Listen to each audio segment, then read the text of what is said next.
All right, I think we're close enough. We can call to order the 60th meeting of the Massachusetts Gaming Commission on March 25th, 2013 at 1 o'clock p.m. Today we have a special agenda. As you know, this is not our regular meeting.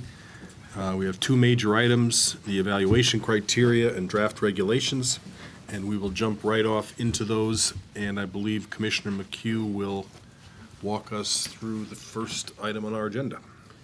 All right, the first, let me just, if I might, for just a second, set the stage by, there are three documents in front of us. There's the evaluation criteria, there is a document entitled Action with a series of columns and X's on it, and then there are the regulations. The evaluation criteria, which is the first one we're going to take up, is codified, if you will, in section 119.01 of the regs. So it's in a different form there, but this is designed to be the criteria that we're going to be looking for when we evaluate the applications. It's also designed to easily move into the application form itself. And so the current version of this document has, on the right-hand side, columns that can be used as a checkoff for those who are trying to determine administrative completeness once the applications are filed, to determine whether the various items are there or aren't there. And so that's essentially what that document is. The document with the columns... Excuse me. Yeah. Well, will this essentially, will that replace eventually 119? Because now 119 has a long list of criteria, some of which are here, some of which are not. In substance, the idea is that they all are here, Mr. Chairman. And they all are in 119 as well. Yes, they're in a different form in 119, and the idea was 119 is basically a compilation of the statutorily mandated criteria.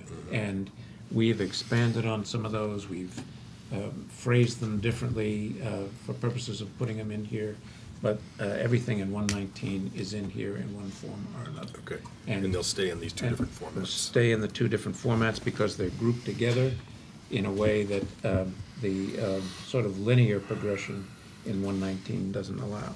Okay.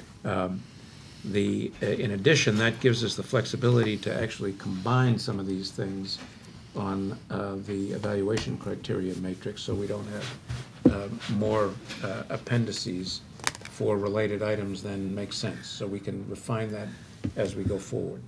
But however we wind up, we'll still have all the information described in 119. Okay. Okay. So that's how that fits into the overall procedure. 118, the other document, the second document, with the events on the left and the X's, is really a discussion starter. It's found in 118.04. Again, the desire is to maintain as much flexibility as we can, and this document is really designed to start us thinking about the process, and also to identify some of the components of 118.04 that may come up as we move forward. So we can talk about that. We can talk about it in that order, and then proceed to the regulations. And then the regulations are a modification of the existing regulations, which go from 101 to 117. There are some modifications proposed to deal with the Phase 2 process, and then a new set of regulations beginning with 118 and going to 131. So that's the framework for these documents and how they fit together. If you want to go back now and start with the evaluation criteria, the evaluation criteria have five basic levels. We have an overview level, we have a financial level, we have a design and site level, we have an economic development level, and a mitigation level. We've been over in some detail everything in this document except the new overview section, Part 1, which was inserted after our last meeting to deal with the kind of big picture. What is it that we're really trying to capture here, and is designed to help us and help the applicants tell us what their vision, their overall vision for the project is before we get down into the more detailed analysis contained in each of the other 4 parts. So I'd be happy to start with the first section and proceed through in that order. I take it that everybody's had a chance to read the first section. So why don't we just start right there?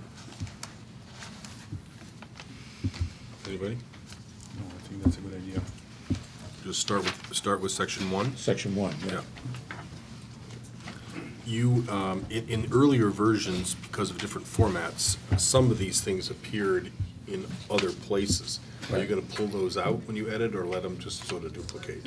Well, these I thought we would leave as they are, and if there's redundancies deeper in the document, we'd take out the redundancies. It seemed to me that this sort of narrative requirement was a good thing to have people do at the beginning, because it gave them a chance to tell us in a relatively free form what they were proposing and thinking about in terms of their project. And the other material deeper in is much more detailed and fine-grained. Right.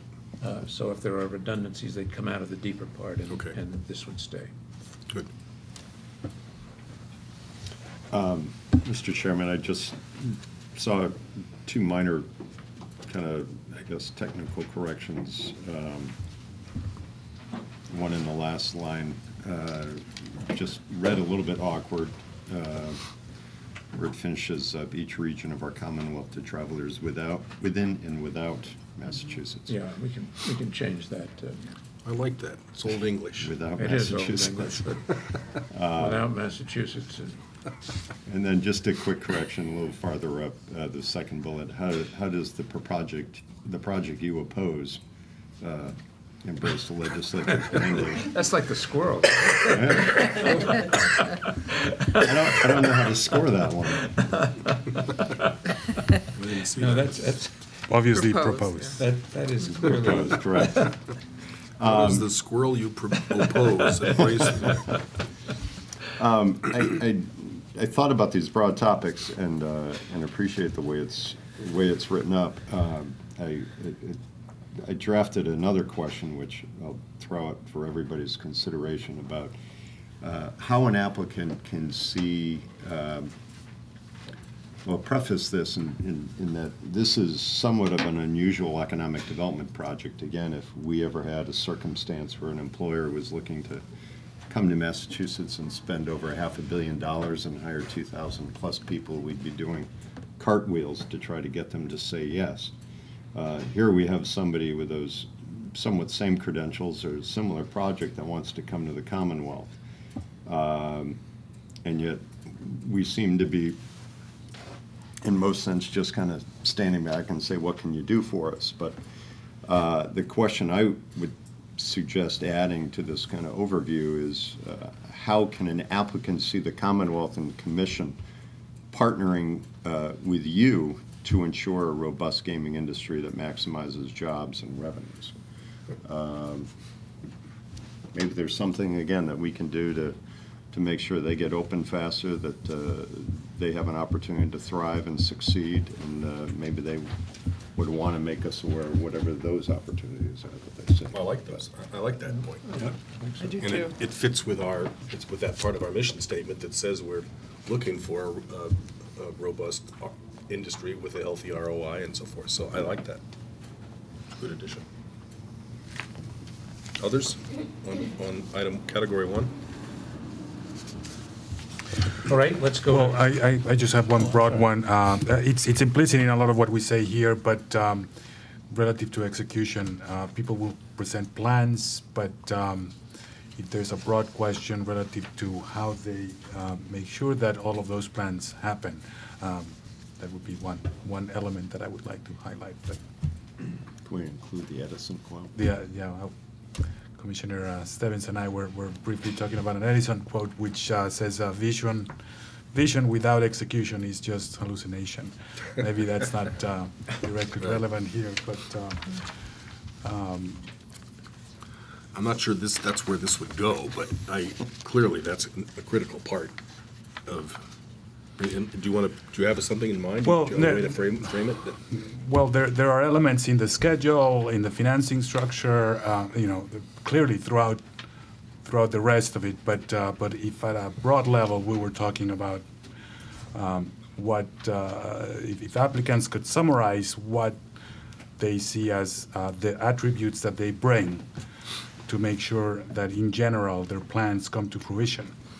You could That put would that in the be- context of their historical experiences Right. as well. Yeah, I think that's something. Does that make sense to you? Surely. I think so too.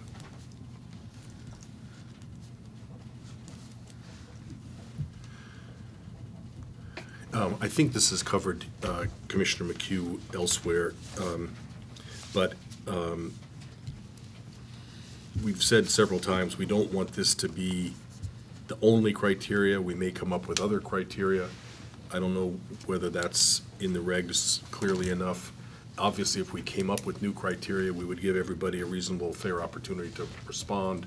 But we want to, even though I think this is becoming incredibly comprehensive, it's hard to think of anything we might have forgotten. But something might come up, and we want to make sure that we're not limited in any way. And recollection is we do have that in the regs, and we'll get to that when Okay. we discuss the regs. Okay. So, Okay. So All right. that's the better place for it in the regs than in this Yeah. criteria. That catch-all at the end, right? Or if we in think the- of in the something regs. else. Yeah, in the regs. If we think Right. of something else, Okay. we'll let you know and give you time to tell Okay, us what great. we want to know. Yeah.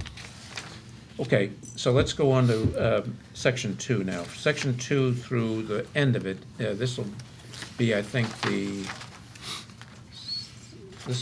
third go at this. So hopefully we've captured most of it, but the idea here is to finish this today, and so we can go into Thursday as we adopt the regulations for discussion, for the promulgation process, to have this cinched down and firmly in mind, so. Any new thoughts here, or changes, or amendments, or? I provided a lot of comments that are Right. now incorporated here. I think Right. it tells quite a bit of the discussions that we had prior to these, so I think Okay. this is a great section. Commissioner?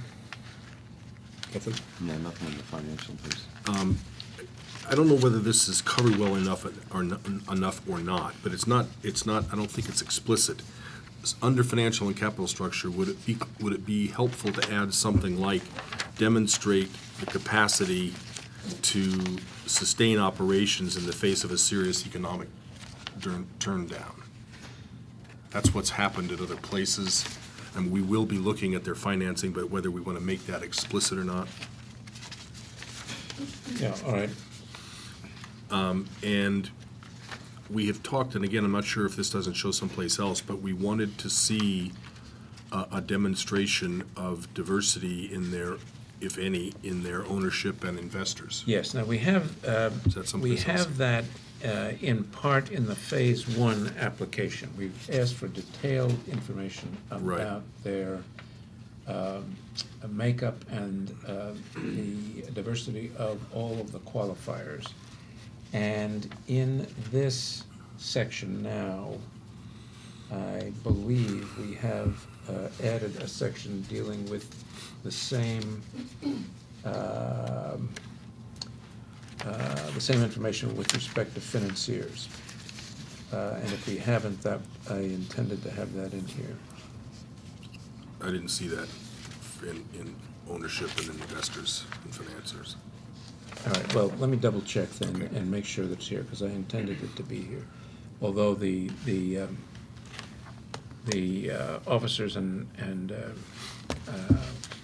chief operators will learn about in the Right. RFA numbers. Well, and we could get probably a lot of it in our point. It might just be Right. easier to have them have to tell us, Right. rather than have us go back to Right. search it out.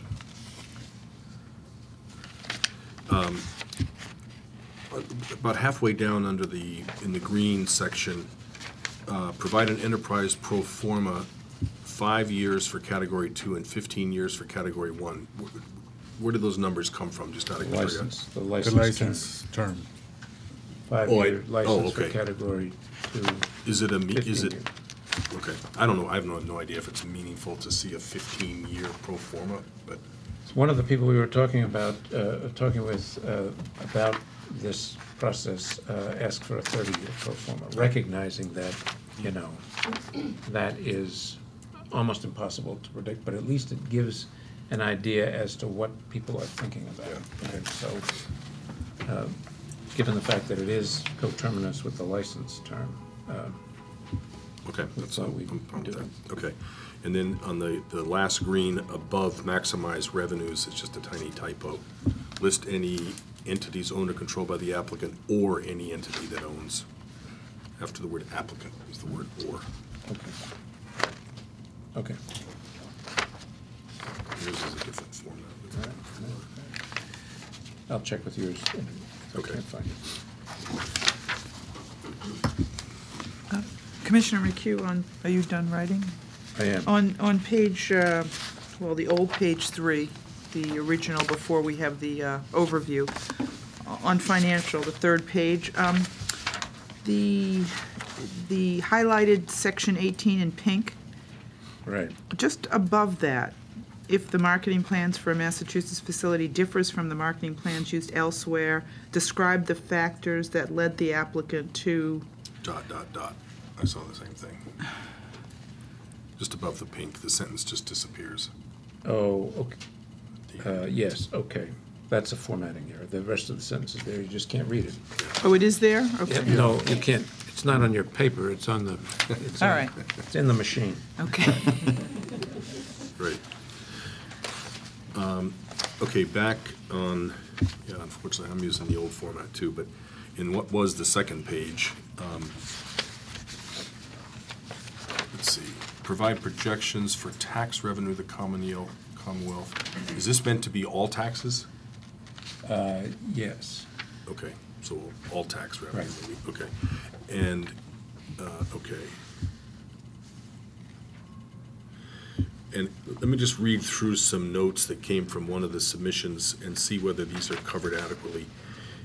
One of the variables that makes these things attractive is its ability to bring in big acts, and that attracts people. Do we have anything, or should we have anything about describing strategies for attracting entertainment that attracts customers? It's a variable that, I think that is, Well, we may not focus on the entertainment specifically. we, Go ahead. on a couple of occasions, we mentioned strategy and business plan relative to attracting, retaining and attracting gamers, as well as tourism. So Yeah. it's broadly, if you But the want to big- call it out. well, it just seemed to me, specifically. it's one of the ways that these facilities really attract people. And knowing who knows how to do that, who does it well, what their track record is, seems to me that might be All right. a material variable. I mean, one can, yes, I think we should include it. One can also argue that partnering with other entertainment venues to cross-market and attract to existing facilities would also be a way to Yeah. do it. And we have that, I think. We have that. That's a different, Right. right. This is non-competitive with the live entertainment venues. This Right. is the really big acts that don't come to the regional places, but do bring in people from all around the place. You know, like Neil Diamond. The one, yeah, no. Like I don't- Neil Diamond? I don't think they'll get Neil Diamond, They may not be able to get that Right. big, but you know what I mean. or that late.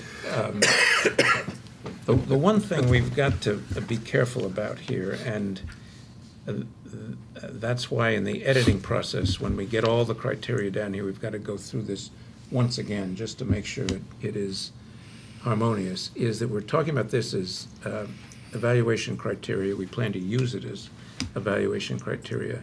We don't want to give the impression or create confusion about competing criteria. We're asking people to cross-market and rely on existing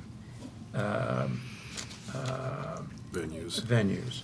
We're asking people in the impacted live entertainment venue part of the application what precautions they're taking against getting headliners that are going to drown out the live entertainment venues, and then asking about what entertainment acts and types you're going to bring in may cause people to think about downplaying that in order to meet other criteria. So we just have to be clear about this. Yeah, and I could be wrong. I was thinking that there are acts that are way out of the reach of what are defined as live entertainment venues between 1,000 and 3,500, I think it is, seats. Right. I could have that wrong. So Right. I don't know. That's a But good point. but we can put it in as long as we are clear that we are going to make it. Right. Right. We're not going to Compatible. send signals we don't want to send, I Right. guess is the best way I can put it. Right, no, that's a good point. And another one, is there any value in asking for demonstrations of their success in a competitive environment? Some folks may not either have done this before or may not have done it in competitive environments. They may be just,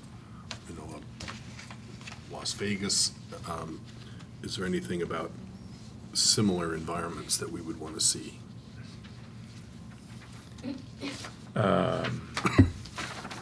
Doesn't grab anybody. Doesn't grab me. And the reason it doesn't immediately is that it's hard. We've tried to get at that a couple of different ways here, but it's really hard to ask for a comparative environment and then let the applicant define what the environment is. I'm not sure what that yields in terms of useful information.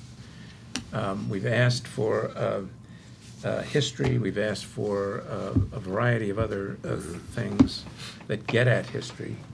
We've asked for marketing plans in areas and processes that are similar to ours and dissimilar to ours. I just don't know what that adds. Okay, I get that. Anything else on finance?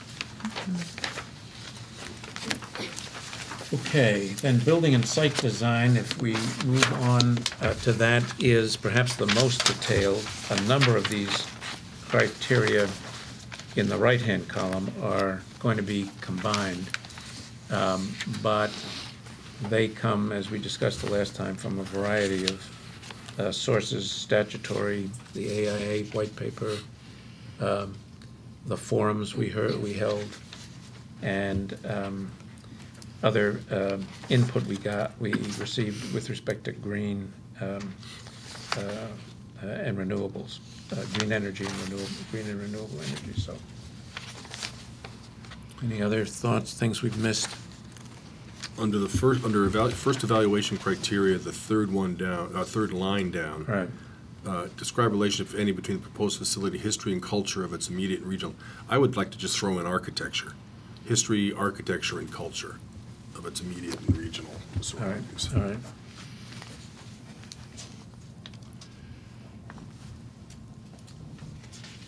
That's one that would be a candidate, it seems to me, for homogenizing with the first part, broadening it out a little bit. But that's the kind of thing that is in here in a number of places that I think in the end will move to the overall discussion. I get that. And as long as I'm going under 5, the pink, the yellow one on below 917, I assume that's happened also. It ended up, it lost. That's right. The words are there. Yeah. Okay. Under compatibility with surroundings, Yeah. the third item down describes the steps, plans, and measures. Right. That looks like a mitigation one to me. I'm not sure why that would be here. It's got the word mitigate right in the middle of it.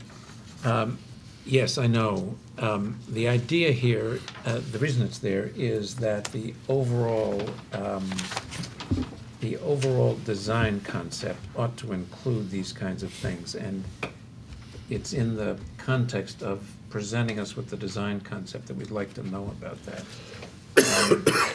It does show up in a slightly different form in the mitigation piece, and that's one of the things we're gonna have to combine. Yeah. But it makes more sense, it seems to me, to have traffic mitigation for the site, the immediate site, as opposed to perhaps out in the surrounding communities and the like up here. I see, okay. I see. You know, where are you gonna put the buses, where's the parking, how are you gonna provide for getting people from I the see. parking lot to Yeah, the... okay, I see, yeah, good, okay. And there is gonna be some duplication, Right, which there we is. can't get out anyway. That's I mean, right. There's no problem with having That's some right. duplication, okay. And then under the pink 8, utilize sustainable development. Yep, I guess these show how building and site comply with lead ND, lead, blah, all these things. right. I think that came right out of the AIA letter, It probably. did. I have no idea what it's saying or whether it's a good idea or not, but maybe somebody does. Maybe the better way to phrase it is something along the lines of addresses rather than complies with.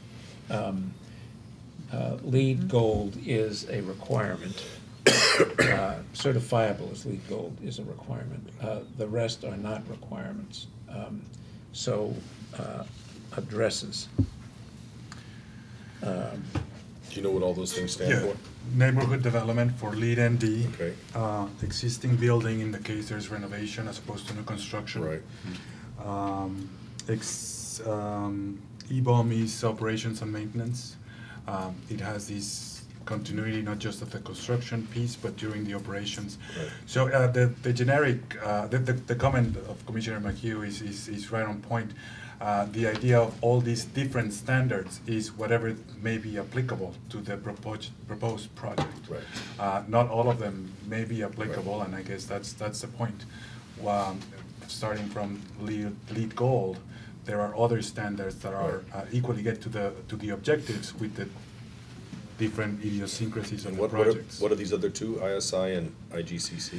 I forget what they stand for, but they're also standards like LEED that use one ISI is, I believe, an international standard. I think IGCC is also.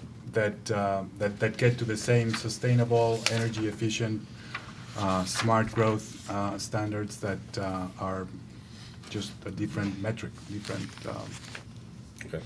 standards. They're in the white paper in non-acronym form. Oh, okay, all right, fine, okay. There's a source to see when all those. I'm going to use the privilege of the chair and suggest we can take our coats off if it gets hot. I am.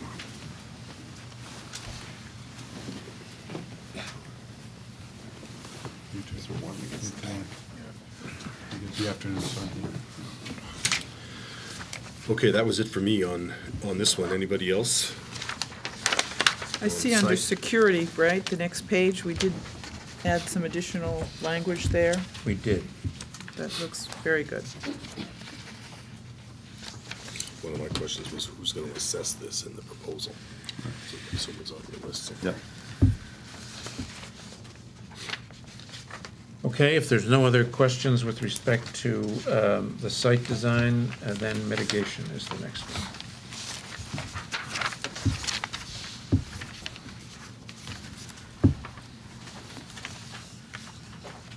But here again, there's some redundancy. If you look on the second page where we talk about traffic, that we talk about traffic as we did with the site design.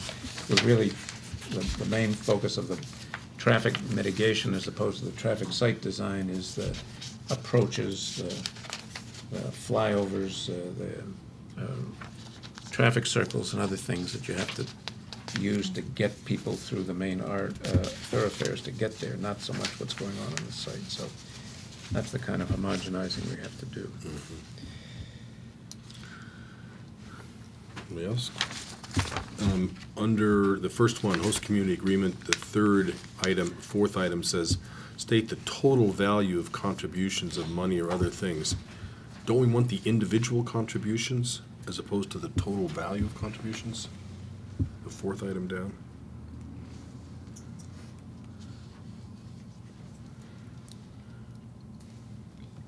Well, we can.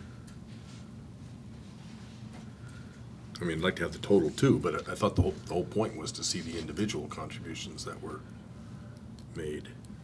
That, yeah, sure, we can do that. That is, the contributions have to be reported to the city or town clerk individually, don't they? Isn't that in the regs? They do, and we updated, you'll see in the amendments to the existing regs, we added language for disclosure on individual requests for anything of value that have to be reported as part of the application. So we have the requests and the donations on an individual basis. But let me put a question mark next to that and make sure that we've got that covered on an individual basis Okay. someplace. Okay. And Both then- the requests and the contributions. Right. Then down, the next one down, list each request for contribution of money, other thing of value.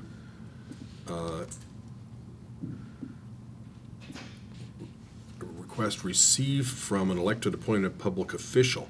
I think when we adopted this point, it was anything of value that anybody requested, wasn't it? It wasn't just, it was, No, I if your don't, YMCA came and asked for money over $1,000, we wanted to know that. I'm not sure, I can't remember how it is in the regs, but, I thought our discussion was that if somebody acting on, that we were worried about somebody acting on behalf of a municipal or other public official. And we wanted to make sure we captured that. I didn't think we, as a matter of fact, I thought we had explicitly decided that if the local church organization asked you to buy a ticket to the turkey dinner, that was not the kind of thing that we not wanted. because it was under $1,000, but I think we put in the $1,000. We asked you, I think, to come up with language. In the draft of 108.03, we have it from by any person or persons listed in 108. So it wouldn't be just municipal officials, it would be anybody. Right. But we did put a dollar value in. Right. And the dollar value is $1,000? Yes. Okay, then we should make this the same. Just tie that to the Yeah. reg, Consistent. I had recommended January 15th because that was the deadline date for our applications to be in, is kind of at that point, we know who the real players are, but obviously we had some people that ponied up their application fee prior to that. What does the reg say? It says any, doesn't have a date, does it, or does it?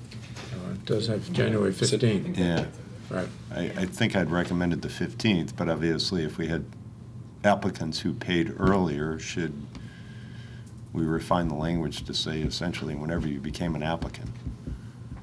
Because there might have been a month or 2-month window prior to that where you might have received a request. I mean, we obviously know we had a few people apply on January 15th, some 5 We had- minutes before the deadline. We had but- one within days of soliciting for applications. Right. Yeah, Okay. back in. Well, the January 15th was the deadline, that was the suggestion, but we can easily change it to from the day you When you became an applicant. Well, they don't become, from the day you've paid your application, your $400,000 application fee is really, because those people weren't formally applicants when they paid the fee early on.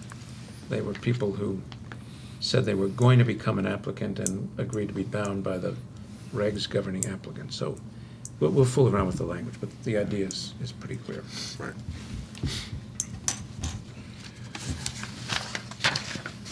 Let's see. Under impacted live entertainment venue agreements, the last point, describe the applicant's plan for use of exclusivity provisions. Would it be constructive to say, describe the applicant's plans for use of and terms of, exclusivity provisions? Okay? I think, yeah, okay. And then,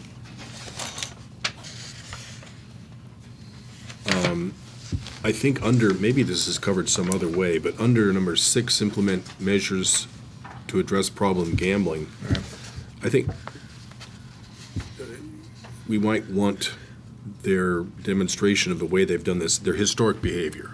Okay. Do we have that here? I don't think we do. I think how they do this elsewhere would be pretty interesting. How do elsewhere, and what metrics do they use to measure the success? Yeah.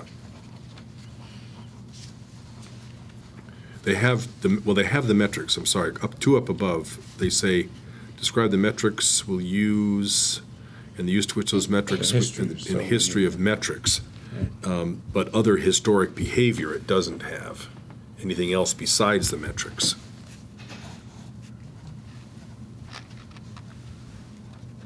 Well, okay, let me work with that. The metrics really are just the measure of their overall effort. Right. As So- opposed to what do you do? What have you Right. done in other What jurisdictions? what have you done and what are you measuring, right? Yeah, right.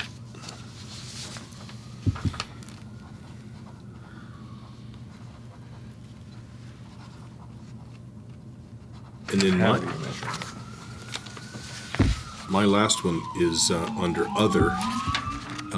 There's a whole series of provide an assessment, provide an analysis, but it doesn't say anything about and your mitigation plan. It only talks about an assessment and an analysis. Impact on housing, school populations, etc. And do we also want to know, besides your assessment, how you propose to mitigate that? Well, Well, it does ask for the effect. It says in each of these, provide an analysis of existing water facilities and the impact the facilities' water usage will have on those who share the same water resources.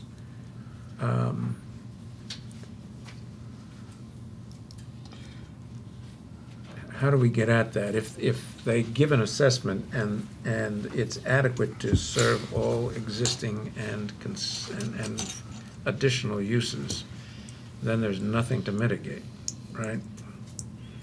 Well, actually, yeah, it's interesting, because under available police, fire, and emergency, you do have an applicant, steps applicant plans to remedy any deficiencies. Right. An agreement's been made. Right. So I guess it's sort of, do we presume that sewage, water, school, and housing? No, I suppose we could add any If any? deficiencies. Yeah. Yeah, Do and throughout. remedy deficiencies, if And- any, and- yeah. right, okay. Or something like that, yeah.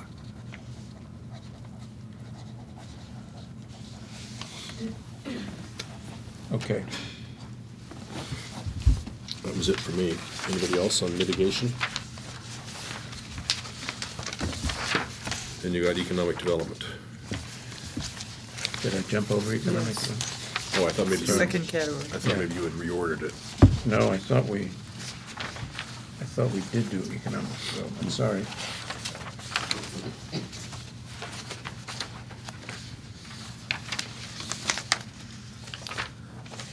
I only had one comment, and I think it's just a mere duplication we had put in under the first block, number 4, implementing workforce development program. The last entry in green, provide plans that detail collaboration with tourism and other related industries. It's actually duplicated below under regional tourism and economic impact, which is probably where it's appropriately supposed to go.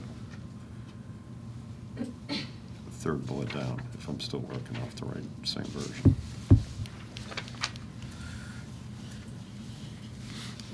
Okay, it shouldn't be in both places, so I thought I did take it out in the final version, but we'll take it out, so it only appears in one place.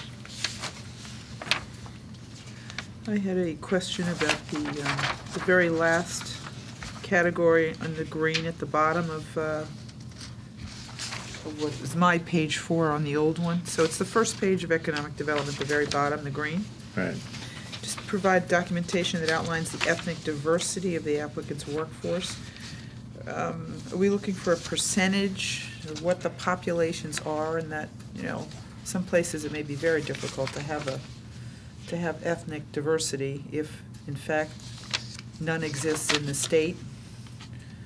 Do you know, I just,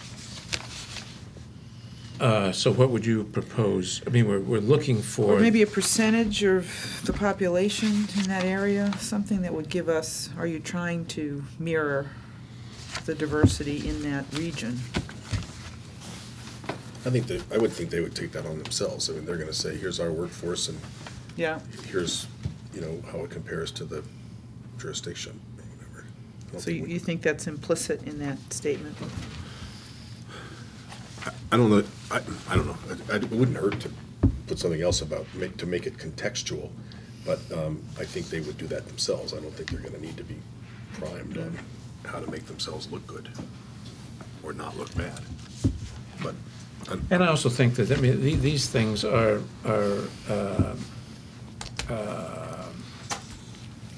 opportunities for questioning as well as self-contained answers, and we can certainly ask if it's low.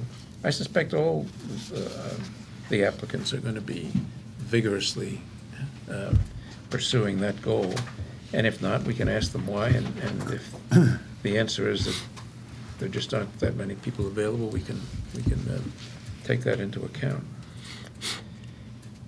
So I guess I would. Yeah, I've just looked at, in doing my work with police departments, it's always of great interest to me what the demographics are like, and then you can judge accordingly how well they're doing.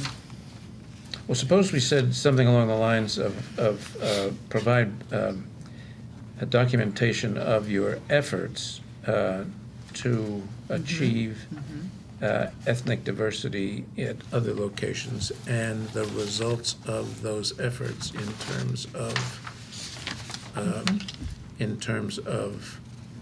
the composition of the workforce. So we I get like their that. plans and the Yes. results. Mhm. Okay.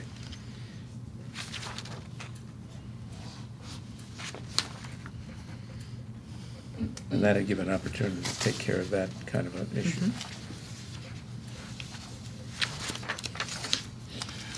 Okay.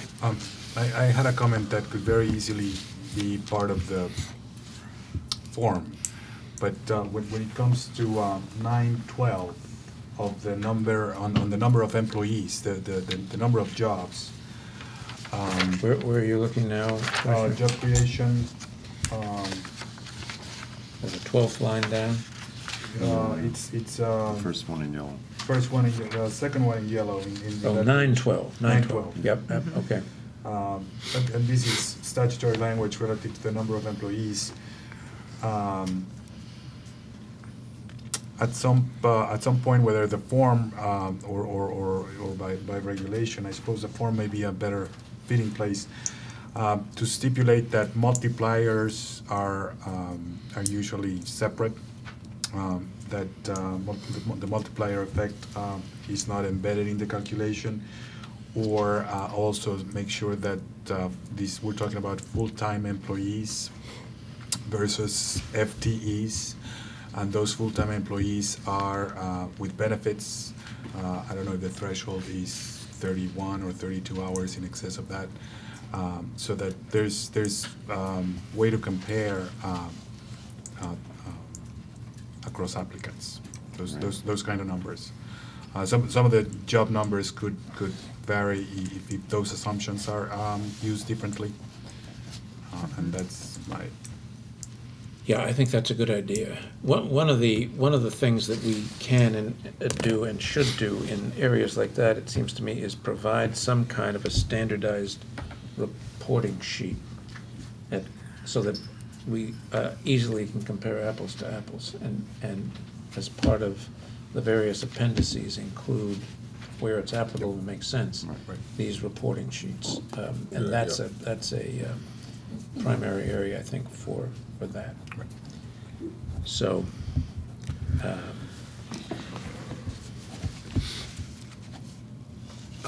I have two very, very minor editorial things. In the application, right. not so much here, but when we finally print the application, publish the application, Right. there are some parallel structure issues. I don't know whether we care or not. There are a lot of parallel structure Yeah. issues here. Okay. And we'll fix those. Okay. Okay, I mean, we could just not worry about it, but it's because everybody knows what we mean, it just kind of, Right. all right. And under job creation 4, you go provide documentation to demonstrate how applicant will. Right, I mean, that's Doesn't part of transition. the, that's Yeah, part of the. yeah, okay, right, so you're aware of all that. Under supporting external business and job growth, I thought it would be good to add something about documenting performance on this in other portfolio facilities. What's this? All their work with local communities and minority businesses and so forth. There's two things. It's diverse suppliers and yeah. local suppliers. Yeah, all right, history. History, Okay, right, right. yeah. That was it for me. This is a great job. Okay, so we'll Judge, take good job. this, make this last set of changes circulated. Try to circulate it tomorrow, and then it'll be in place for Thursday, recognizing that even then it's slightly plastic as we move forward. Right. Okay. Great. Excellent work. Yeah. Thank you. Okay. Yeah, it's phenomenal. Thanks. Go ahead, I'm just gonna get it. Go ahead, the next.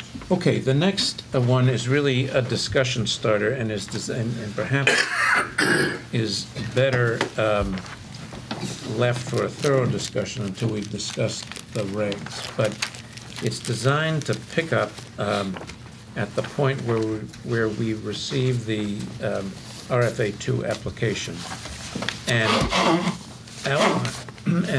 outline what we intend to do with it, and the rough order in which we intend to do things, and who's involved in doing them. It's designed to help us think through the process, the regs, the kind of staff support that we'll need by the time we get these, the kinds of consultants that we'll need, and is designed to help us think through all of those things. So basically, it contemplates that in a very high level, that we get the RFA2 application. We would have a check for administrative completeness, that is the sort of checklist completeness. Do we have the stuff? Is it in the form we asked for? We'd have some kind of a initial presentation so that everybody, the public included, but ourselves and the staff, would understand generally what was in these, what will be very large proposals and what the unique features of them are. And then we can go through the process of processing them with all of that in mind. We are required to have one statutory hearing in the host community or in another venue if the host community asks for that, for each application that we process. And that hearing we are required to have, but it can last a number of days. It doesn't have to be done in one day. It doesn't have to be done in one sitting. Maybe it will be preferable to have it done over a series of days. But in any event, however we handle that hearing, we're not limited to simply one single hearing. We can have hearings on a variety of things. We can have public forums on a variety of things. There's a lot of things that we can do as we process them. And it is likely that we won't process every one of these in exactly the same fashion. And so both this chart and the accompanying regulations maintain the flexibility that we'll need to deal with different problems, different issues that arise, different locations, different kinds of communities, and the unresolved issues that exist in with some applications. With respect to some, for example, we may not have any unresolved surrounding community issues. With respect to others, we may. And the same is true of impacted live entertainment venues.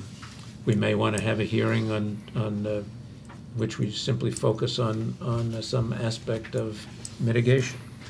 So without going on endlessly, that's what this is designed to do, to start that conversation and really to help us think through the regs and the next steps. And again, it's something we don't have to resolve today, probably shouldn't resolve today since we're just thinking about it for the first time. and should simply open the discussion. The yellow highlights are mine because they indicated a particular issue to focus on at an appropriate time. Who participates in various activities? What are we going to have for a public hearing in the host community, and the like? There aren't too many of them, but there are several that are highlighted for particular attention. So that is essentially what this document is, and comments are welcome. Commissioners? I had a question relative to the third column in this spreadsheet, outside experts. Right. Is that effectively on the line that says action towards the middle, retention of experts to review the application? Are those the same experts that we're thinking about, or does that refer to two different sets of experts? No, this is designed to highlight the possibility that where conceivably we may need outside expert help, and to help us think through what expertise we need and when we need it. So it is not, does not come with any preconceptions. We have to just think about it and then decide that these are areas where we need help. What kind of help do we need? But they are the same experts. You're referring in both, in the row and in the column, you're referring to the same experts. Oh, I'm sorry, I misunderstood the question. Yeah, the answer, as usual, is a short answer and a long answer. So we could technically, I gave it a long one. we could technically have an X there, not be there, in other words. Right. Because, we don't need experts to tell us what experts. No. It's the same experts. I should add this qualifier, that the identification, for example, take the identification of surrounding communities, outside experts. They probably will be the same experts that are referred to in the retention of experts to peer review application. They probably will be. But it's not, that's part of the discussion, that the thinking that we need to do. Are we likely to run into, on occasion, a surrounding community issue or a surrounding community identification issue that calls for an expertise that isn't represented by an architect or a financial or environmental or a gaming expert? Perhaps a traffic flow expert would be uniquely helpful for that, and that would not be the same as the environmental expert we get. I don't know, but it's something to think about. Commissioner McHugh, with the, sticking with the identification of surrounding communities, wouldn't the applicant have the first kind of responsibility there before it came to staff to make those identifications and be working? No question that the applicant would have that responsibility initially. And if there's, of course, an agreement, then there's no issue here. Mm-hmm. This hypothesizes an application in which we receive an application from a surrounding community, and the applicant says, I don't think they're a surrounding community, and we need help resolving that dispute. Okay. So these are all, I understand your point, but these are all after we've received the application. Right. Okay. The applicant's already they their judgment, Right. so they no longer need to be in it. Right. But somewhat related to that, the statute says that we don't make the surrounding community judgment until after we've reviewed the entire application. Right. You're putting this prior to the real substantive review. You're really putting it almost just in the, you got the completeness check and you've had a presentation. Right. But it's not after we, review of expert reports. Right. Is that the way you read the statute? Do you think that's what that means? No, the statute says that we can't, that we make a judgment about surrounding communities after we've reviewed the entire application. The question is, what does review mean? It can't, I think, logically mean, and something we can discuss, it can't logically mean after we've done everything but identify surrounding communities. That doesn't make any sense. There's too long a time there. So it seems to me that some of these things are likely to go on in some formal or informal way in parallel. we get the application, we have a certain group reviewing the application after the administrative completeness is decided, but not taking any formal action, and not us taking any formal action. And people are reviewing the surrounding community issues. And at some point, we've gone far enough so that we can say we've reviewed the entire application, we know what the applicant's proposal is, we know what the nuances are, we see what the applicant has identified as the impacts, and now we're in possession of enough information to move into a determination of who the surrounding communities are. Right. But we've been looking at that all along, and it seems to me we've got to proceed in that fashion, and it can't be entirely linear, or the process will be strung out for an extraordinarily long time. So Right. that's, I mean, that doesn't mean that that belongs there, Mr. Chairman. Yeah, no, but I think aspirationally, it surely does belong there, Right. as you described that. Right. I agree with that. And we can wait a little longer if we need to. Right. Right, okay, that Right. makes sense to me.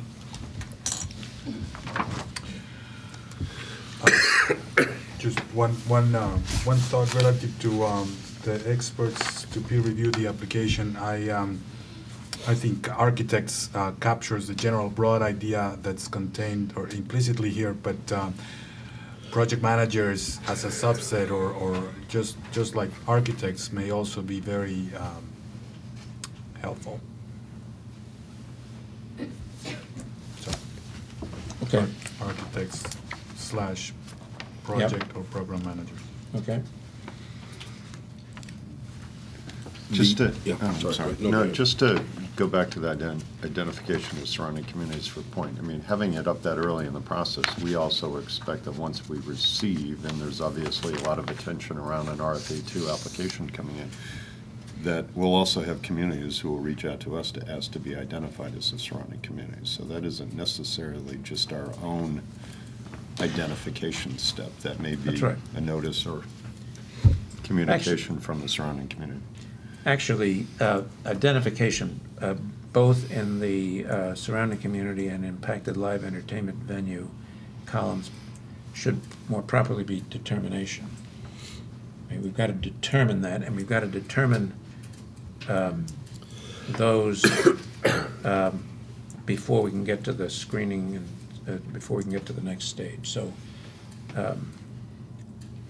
but the determination is a process, as I've described it, but that's the ultimate outcome.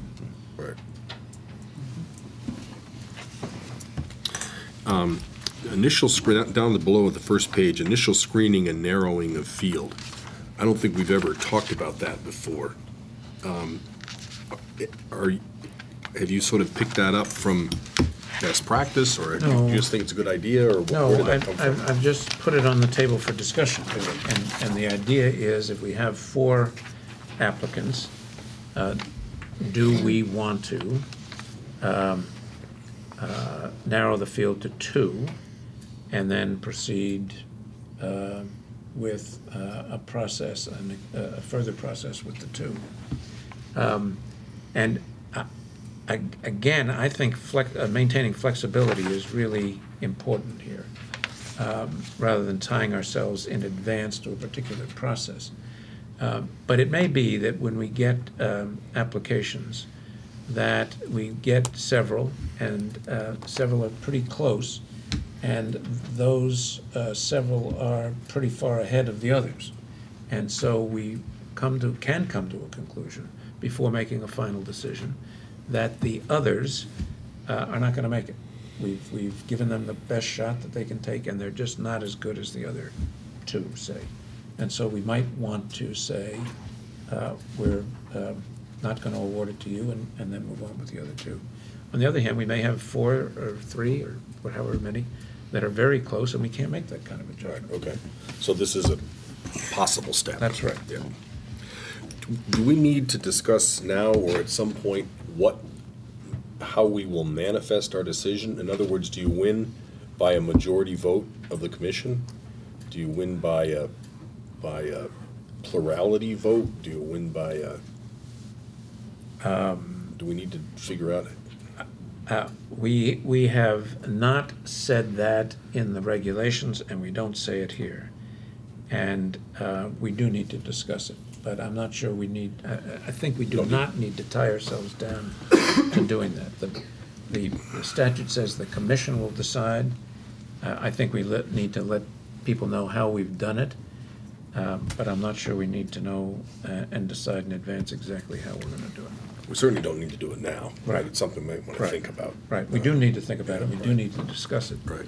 But we certainly don't need to discuss it, decide it now.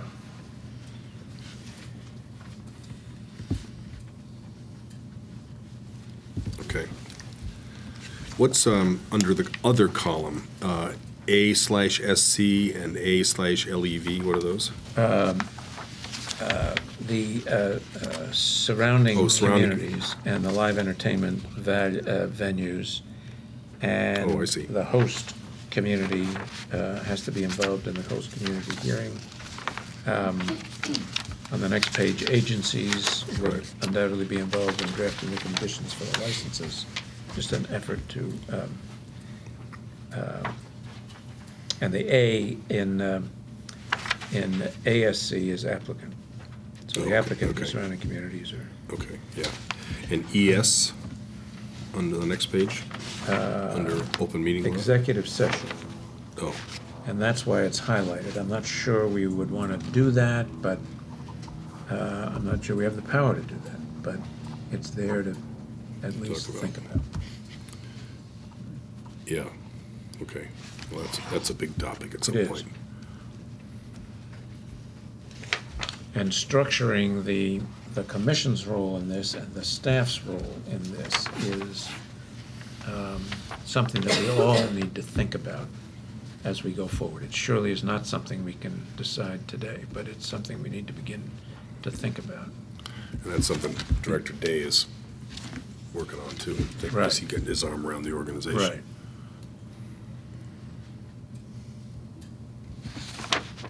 We began thinking about this early on in a very, very preliminary sense when it was, when there wasn't a staff to speak of. And Right. I think all of us had in our mind's eye a process that was non-staff dependent. But happily, we have a terrific staff, and it's, by the time we get to this, we'll have added to that. And that gives us a lot more flexibility and a lot more resources and a lot, Yeah, none of them have kids, none of them needs to sleep. I mean, Right. It's great. Right. It's just, it's an unusual staff that way.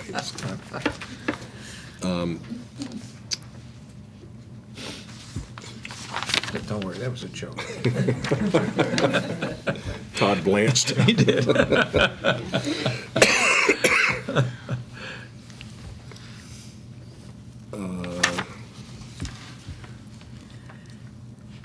I guess the only thing I was thinking was, so the yellow on the second page, negotiations with applicant, VAFO. Again, this is not something we've ever gotten around to thinking about, but No, but that's, What that's just highlighted because, I mean. because of that reason, right? For that reason. Because we can, Right. we can negotiate with somebody to change their deal, improve their deal, whatever, before we make a final decision. Yeah, right. So I think that's good. We have to think that through, obviously. I mean, that, there's a lot of implications there, but we Right. have to think that through, but that's a possibility. that Right. You do that kind of a process. Like the previous point, it's always important to have it as an option, Right. Right. not constrain ourselves out of or into it. Right. So, as I said, I don't think there's a lot farther we can go than just touch the highlights of this That's now great. and think about it, but it helps to look at and understand why the regulation dealing with processing has been drafted the way it has been. Right. So, So we hope that Thursday we will have a final approval of the evaluation criteria. Right. Right? And then you and Commissioner Stebbins are moving on down the process and outside, what are the next steps as you see it? well, the two things that are going to be done on Thursday are to approve the evaluation criteria, approve the draft regs to start the evaluation process. Then Commissioner Stebbins and I are continuing to meet with various entities that do competitive RFPs to see how they process them after they get the RFPs, and then revisit this process with all of you, and with some idea of the kinds of expertise that we ought to be thinking about getting in order to prepare ourselves to do it, and to think about perhaps refinements to this kind of a flow chart that will take it to the next level. I think we'll never get to a level where we have an exactly prescribed flow chart, because I think there are too many variables, but we can refine it more, and that would be the next step. So maybe on 3/11, maybe not next week, but the week after that? 4/11. Sorry, 4/11, yeah. Would be a week to think about taking another look at the process and criteria, process and supplier and outside resources. Yeah, that's 2 weeks from today. 2 meetings from today. Yeah, I think that's right. I think that's right. Okay. I think that's right. I think that the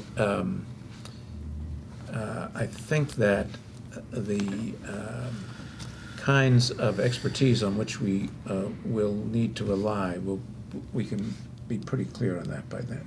Yeah, because This piece, I think, I'm not sure we'll be ready to revisit this then, because one of the things that the experts we get can help us think through is this. But anyway. Okay. Well, but I think we can at least identify a thing. Yeah, and give us an update Right. on all these meetings that you've had with Right. people who have Right. been through. Right. And then the other piece that was in our original flow, we had evaluation, we had weighting, Right. and we had process and outside suppliers.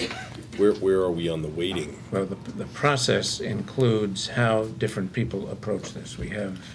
That's a question we're asking everybody, and there are various views as to how you deal with that issue. So maybe we can at least start to talk about that on wherever you're at on Right. 4/11. Right. Okay. Great. Anything else on this stage? All right. Let's take a quick break, and then we'll come back and jump into the regs. Yeah. Okay, we'll reconvene at 2:13, and we will invite our crack legal team. And again, pass the gavel to Commissioner McHugh. Well, I'm going to quickly pass the gavel on. General Counsel Blue and Counsel Todd Grossman have done a great job on this. And it consists of two parts, and they'll explain it to you. One is amendments to the existing regs, that is for 101 to 117. Those are the ones we have in place, some amendments necessitated by this process, and then a brand-new set of regs beginning at 118. You've seen the majority of 120 through 131 before, and I think the first time you saw 118 and 119 was last week sometime, but the discussion we've just had, I think, is a helpful introduction to that. So without further ado, I gladly surrender to you. We can start this however you're comfortable. We can start with the amendments if you want to the existing regulations. The items in red, right, Todd, are the changes that were made to the existing regulations. A fair number of them are just numerical changes, but there are a few substantive changes. One of the biggest being in reg number 108, and that was the contribution or request for anything of value regulation we discussed a little bit as part of our other conversations today. And you're going to amend that slightly to adjust the effective date. Yes. Right. Yes.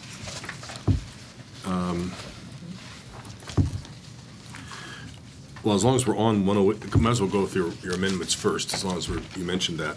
On 10803, does this include mandatory disclosure of requests think it's a missing word, of anything of value. Is the way this drafted, would that include asking someone to hire a friend? Yes, that was one of the points we were driving at. Right, Yes. okay, so that wouldn't was, work, okay. The services or actions to take or not taken. Okay. Okay, so anybody have other issues with the amendments?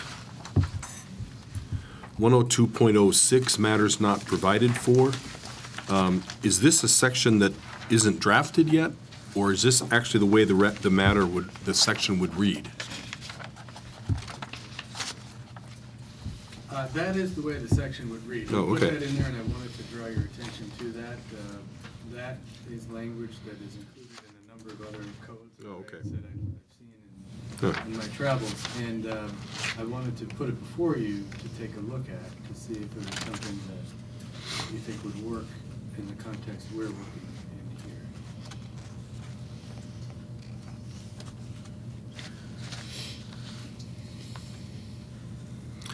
Yeah, I mean, it makes sense to me. It's kind of sort of covers the point that Commissioner McHugh and I were talking about evaluation criteria. I think we've tried repeatedly to make sure that we're giving ourselves maximum flexibility, not inadvertently leaving something out. And so having a catch-all like this just simply reinforces that point. It certainly makes sense to me. I didn't realize it was something that is sort of commonplace, but. I don't think it's commonplace necessarily, but it actually, a similar provision has been reviewed by the appeals court. And though that wasn't the issue in the case, they didn't comment on it in any kind of negative fashion. Right. Okay. Anything else? Maintains flexibility and notice, which are both really important. Right. 106, 03, and 04 are in yellow. What was the reason for that? Those were highlighted. Because I thought this would be a good opportunity just to make sure that the commission still favors this approach and that it will work for the RFA2 process as well.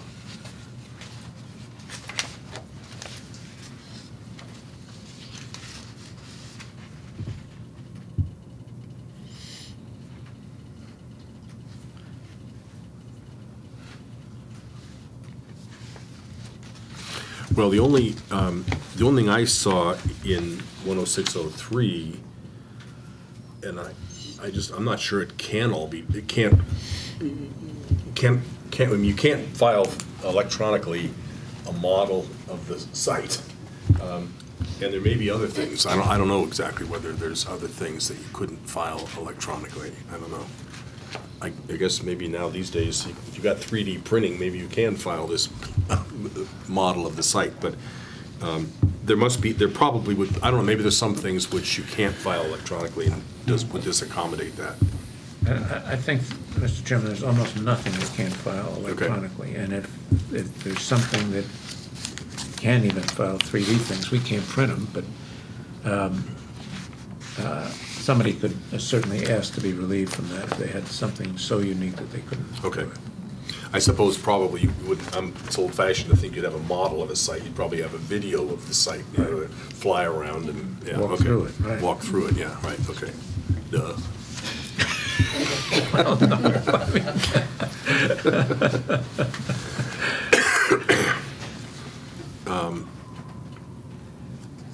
And was there anything, what was the point of highlighting petitions for adoption, amendment, or appeal? Again, it was just to, while we're reviewing the regs, just to draw this section to your attention. This sets forth a very specific manner in which the petitions have to be received and reviewed, as opposed to allowing for a more flexible manner of doing it, where if someone just has a comment, they can just send it in and you can look at it or not look at it or whatever you want to do. I didn't recommend you delete this so as not to set off the alarm and have folks think that you are precluding any petition for amendment to the regulations. But I just wanted to draw your attention to this section that has a very specific procedure in place.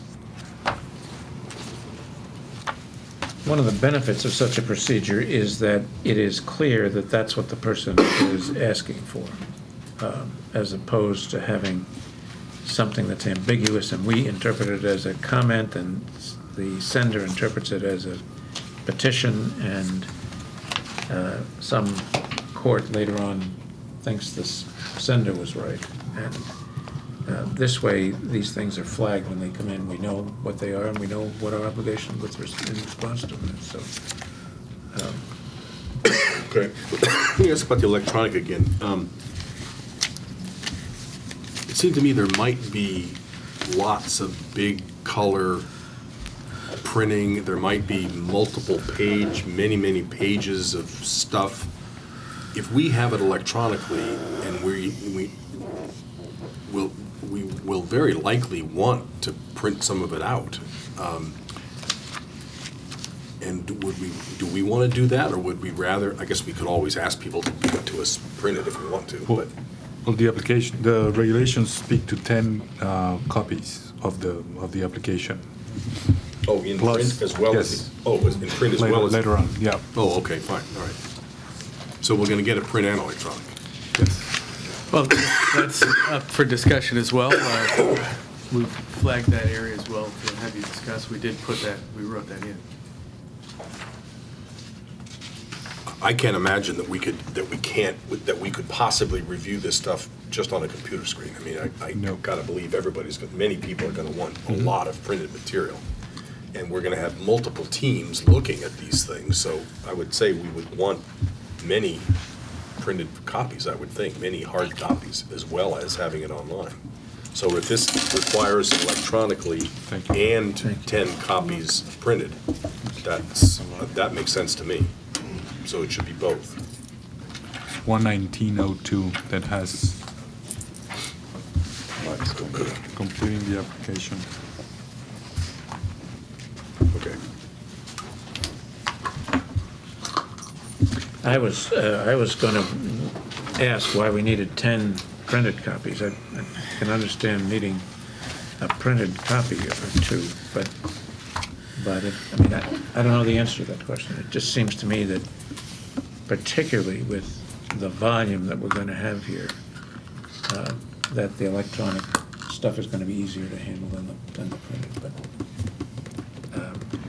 I don't think it's something to spend much time about. We're going to have both. And the question is, whether we really need 10. These are going to be 20, 25 volume things. And they're going to require some warehouse space, and so. Security is an issue.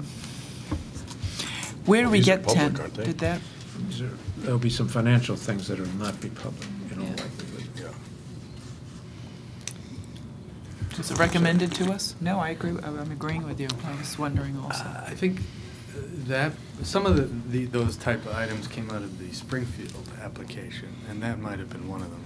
I don't know that they asked for 10 specifically, but they asked for a number.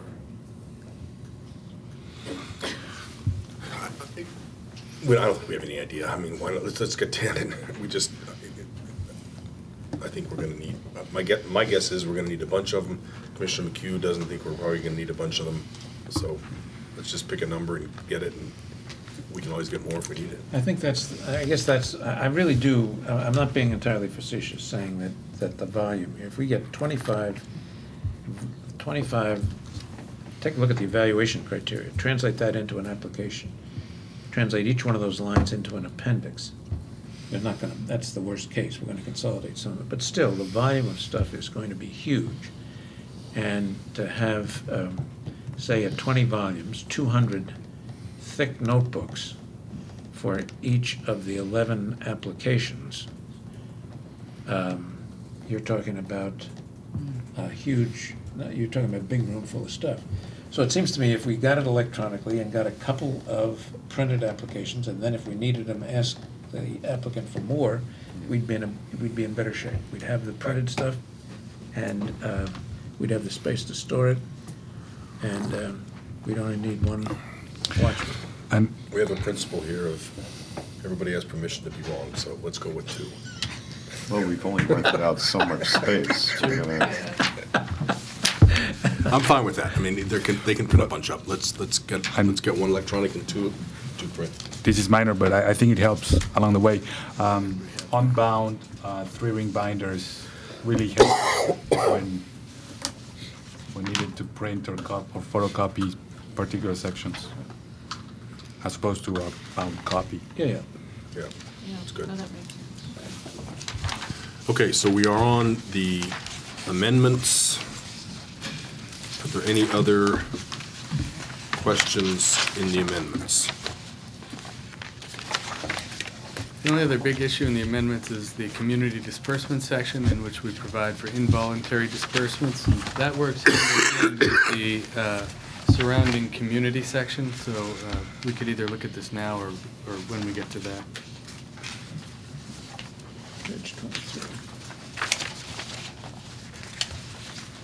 Page 23. Thank you. Oh, yeah.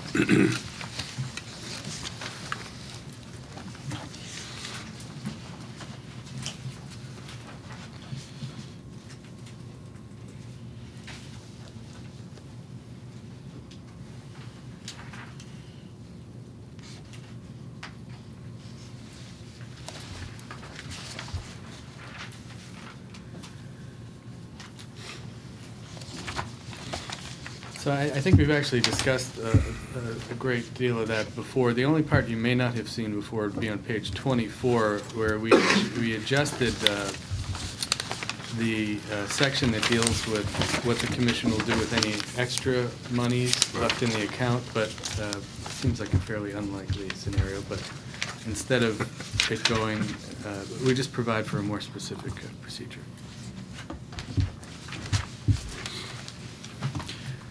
Okay, is that it for, so we can move on? Right. Attorney Blue? So on the new regulations, we would like to draw your attention to 118 and 119. These are the regulations that we talked a little bit about in terms of the evaluation criteria. 118 talks about our process, and this attempts to codify some of the things that you saw on the long sheets, the process sheet. And this is what Commissioner McHugh was referring to when he said, if you look at the sheet, this is what tracks the regulation. This is what 118 does. So let's start out with 118. Anybody, go ahead. You want to start, Commissioner Zuniga? I think it's great. I Okay. think it lays the groundwork really well. I think it balances the flexibility that we need with the detail that needs to be put forward. I actually have no comments on 118. I think it's a great addition. Commissioner Stebbins? Yeah, just quickly, 118.01, number 3, the commission shall have no obligation to accept or review an incomplete application submitted by the established deadline. Deadline comes and passes, we're looking at the application and find it incomplete, we stop the review of it. Right there, that language just seemed somewhat awkward. We have language in another regulation that talks about finding, or actually farther on in this one. If you look at 118.03, there's a language for a positive determination and a negative determination. You would do that. If you looked at an application that wasn't complete, we would make a negative determination. Negative determination meaning what? I didn't get that. It's not complete. Completed. Okay. It's a negative determination of administrative completeness. But then we would go back. That's what the step was on the evaluation process that the Commissioner McHugh talked about. We would check for completeness, go back and get things completed if they weren't complete, right? Well, that's something we should discuss, whether we want to do that or not. We have it set up now so that you'd make a determination, and then we would ask them to, it says in 118.03, we can allow them to cure, or they can file for an appeal.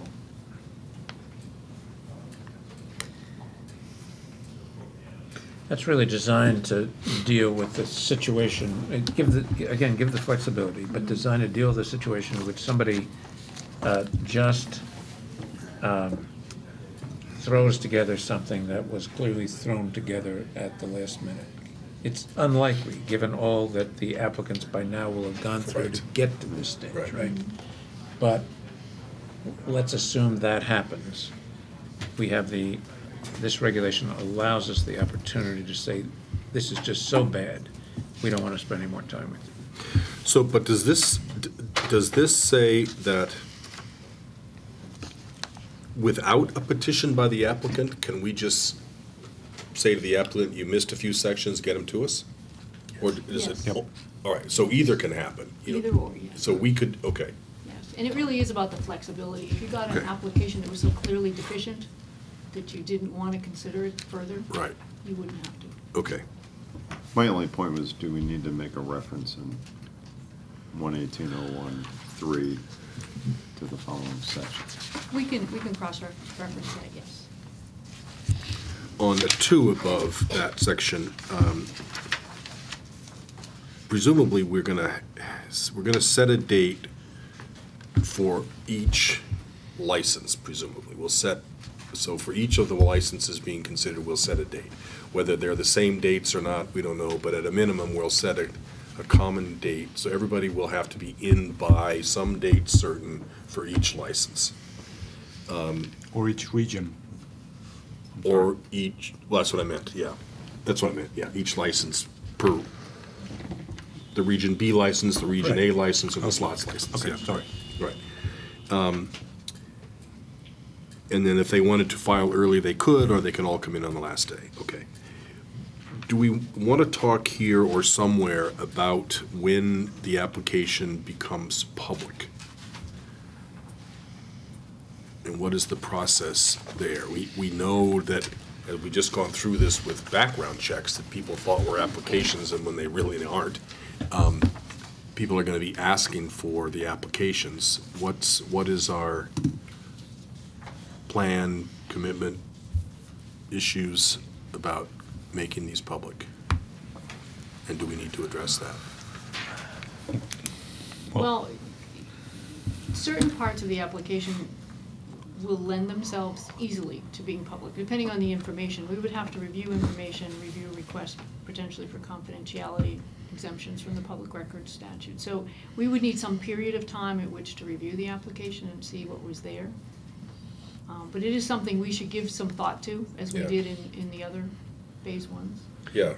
We could do this, thinking out loud now. We are going to have the application, and almost all the useful information is going to be in appendices. And so we can set up those appendices to highlight the financial information, the stuff that's likely to contain trade secrets and proprietary information, and create some kind of a presumption, the way we did with the first, with the blackouts on the form, and then include in the instructions, for what it's worth, some kind of a signal for applicants to indicate if they think anything else belongs in that category. But the idea that having appendices means that we have easily removable pieces Right. that will make this job a lot easier, I hope, than the Should, thing we're yeah. going through now. Should. Yeah.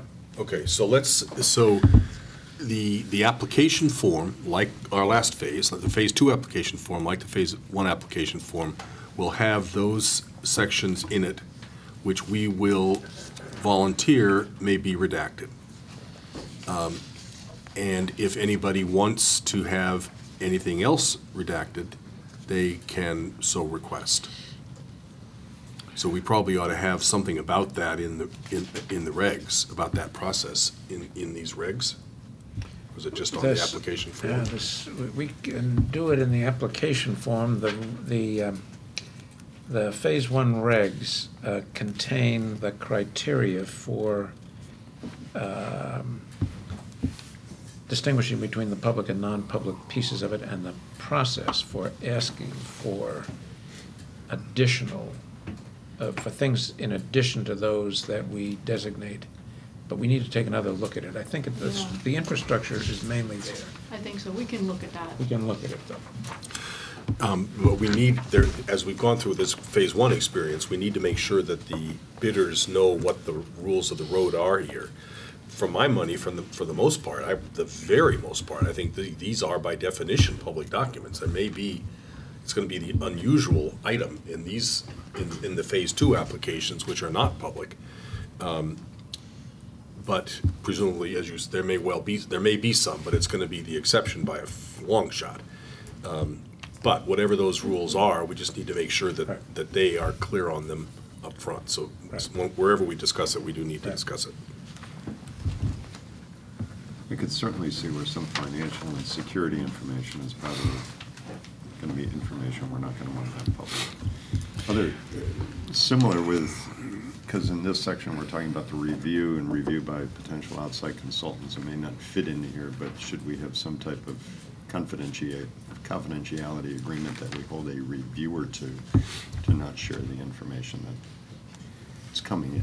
Okay, I think it would make sense to do that. I don't know that it needs to be in the regs, but we can certainly have them do that. The contracts with the reviewers can certainly. Yeah, are right there.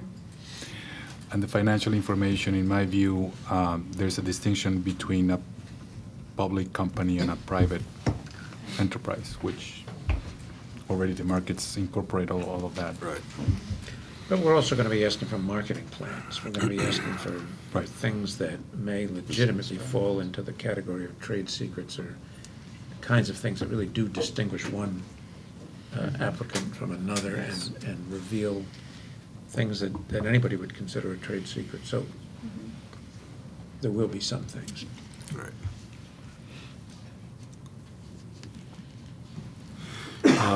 Okay, just as, on 118.03, parens 1C, 118.03, 1C, I guess we leave it to the executive director to determine, this is what we talked about earlier, if you're incomplete, the executive director at his initiative may permit. Okay, so that's, we've assigned that role to the executive director, which kind of presupposes something we haven't really done organizationally, but I guess there's no harm in that. Okay.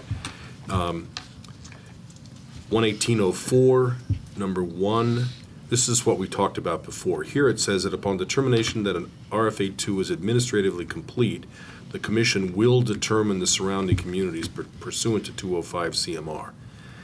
And what we talked about, I think, was if we can, we will, but we may have to wait. So I don't know whether that language needs to be a little different. May Well, determine. well, the idea was, and I'm not saying no, may isn't right, but the idea was that in doing so, the in doing so is critical, because the in doing so flows into all of the other procedures that we're going to use. In other words, we're going to decide the surrounding communities and the live, impacted live entertainment venues, and here's how we're going to do it.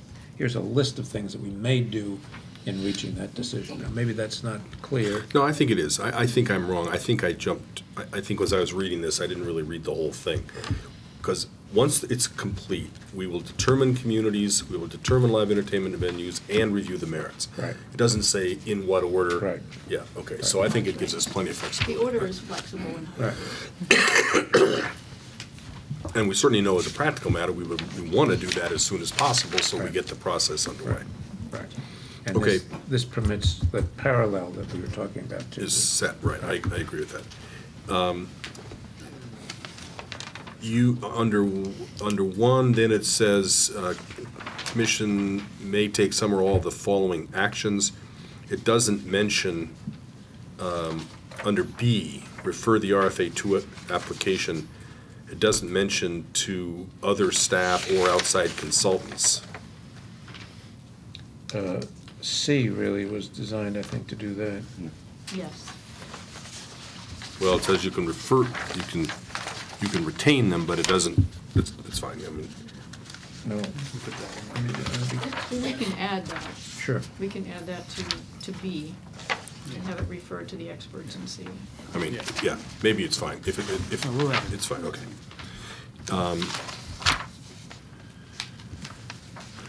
So that was it. No, so it's still on 118, right? So 118.06.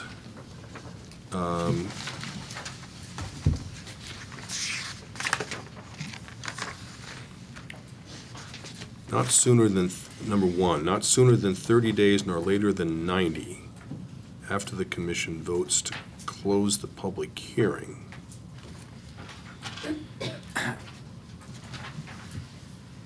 So we have 1 to 3 months After the hearing, though. after the hearing. Closing the Yeah, hearing. right, after closing the hearing. So, The vote to close language is a term of art that we've created up in the paragraph above in paragraph 3, recognizing that some of these public hearings could, in theory, go on for days, and we Right. have to do 11 of them.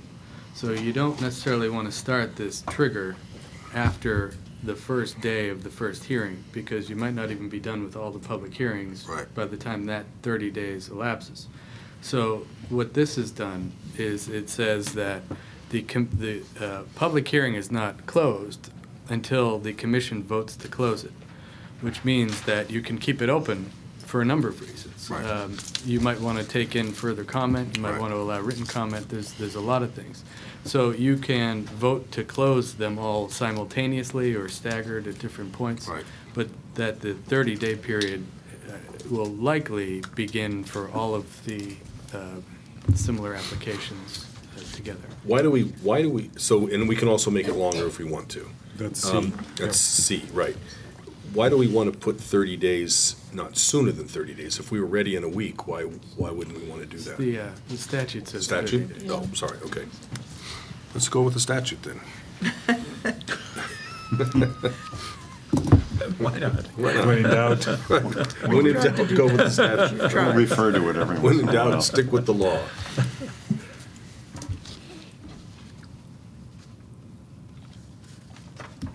Okay.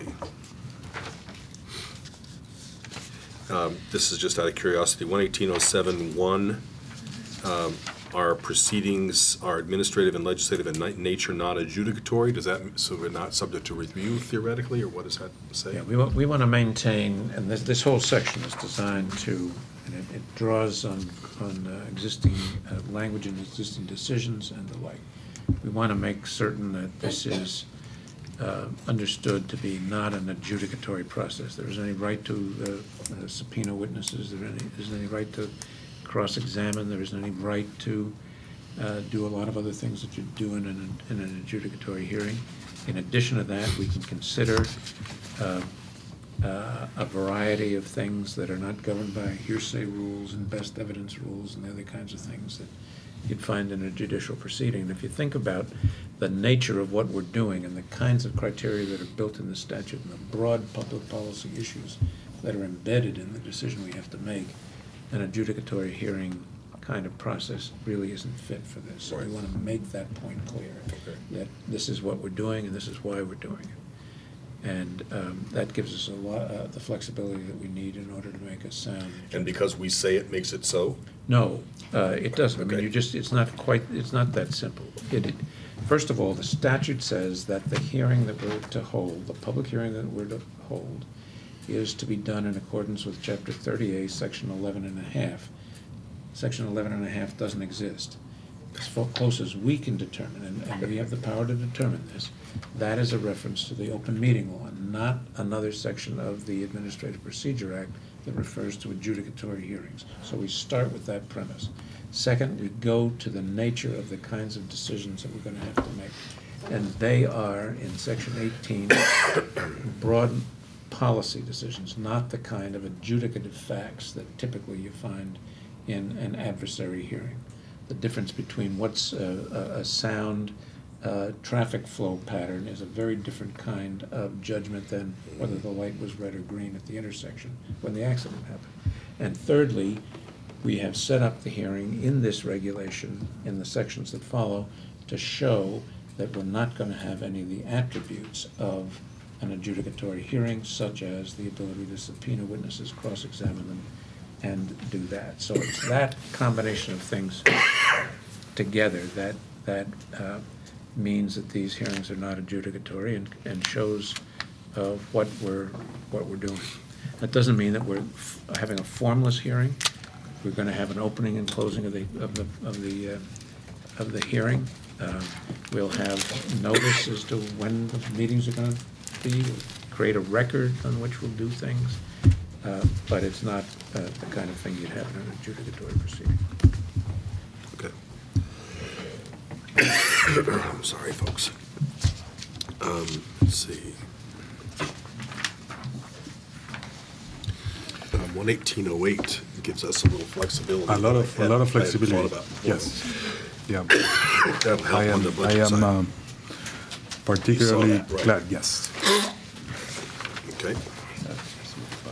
It helps a lot. Anything else on 118? Okay, let's look at 119. I did have a couple of comments on 119. Maybe comments, questions. And I realize that a lot of language that's included here comes directly from the statute, but 18 Roman numeral 1 talks about being certified as gold or higher under the LEED standard, which I know is part of the statute. We've also talked about being certifiable higher,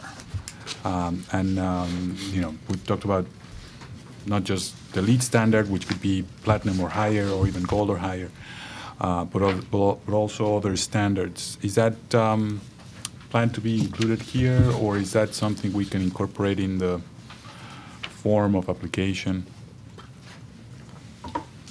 We can include it here. We drafted this based upon things that were from the left-hand side of the evaluation criteria sheets that you've seen.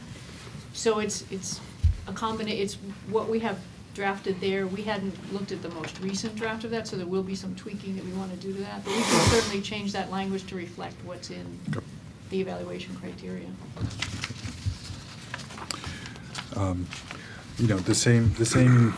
It's the same comment for others.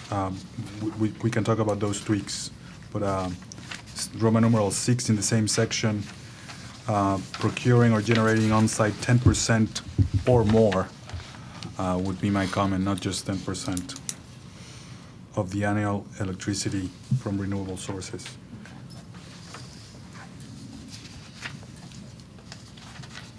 Just a quick typo going back to number 11, in the second line, the statement, I think it should mean committing to a community mitigation plan.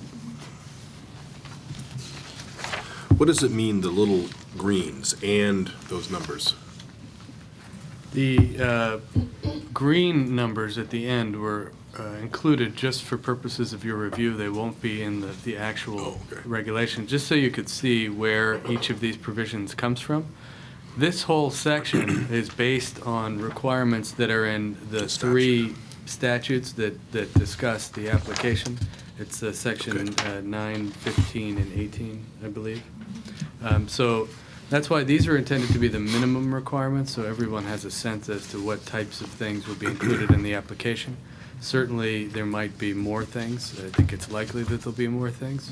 But these are required to be in the application. So instead of us just saying, we'll put in the application everything that's in 15 and 18, we list them out so you can see them. Right. So there's no question as to the types of things that will be on there. Is there any harm in leaving them in? Is there harm in? Any harm in leaving the statute reference in? The answer is no. The only point I would make is that in the bulk of the remainder of the regulations, we've made efforts not to reference the statute in many respects. So it would be somewhat disjointed from that perspective. There's another mechanical problem, and that is we don't want a reviewer or somebody else to think that we necessarily are drawing the language exactly from the statute that's cited, and then say we quoted it wrong, because that's not what we're trying to do here. We're just trying to show the Origin. the provenance of the origin of the concept, and so for clarity's sake, we ought not put those in the final regs. On number 3, it says that qualifiers maintain the association. There may be changes by now, so does that get covered somewhere else? Where are you? Number 3, 19011, parents 3. Well, You want to attest that they're still involved, but also the new ones, or that the ones who've dropped out? well, I think you have an obligation to update the commission if there are new ones who come in at some point. But what you would attest to here, I think, is that everyone who was on the qualifier list in every entity remains so. So 115, by referencing 205 CMR 115, you're accommodating the fact that there may have been changes between the original submission and now? Yes, and that's why we reference the suitability determination, and I think that's the key. Once you're deemed suitable, if there've been any changes between that time and the time you submit the RFA2 application, you will have an obligation to update the commission, and then certainly anything thereafter. So updates are implied in that? I think so, but we could certainly clarify that point if it's not clear. I'm not sure how 115 reads. If 115 makes it clear that it includes updates, then it's included. If it isn't, it isn't. It's a small point.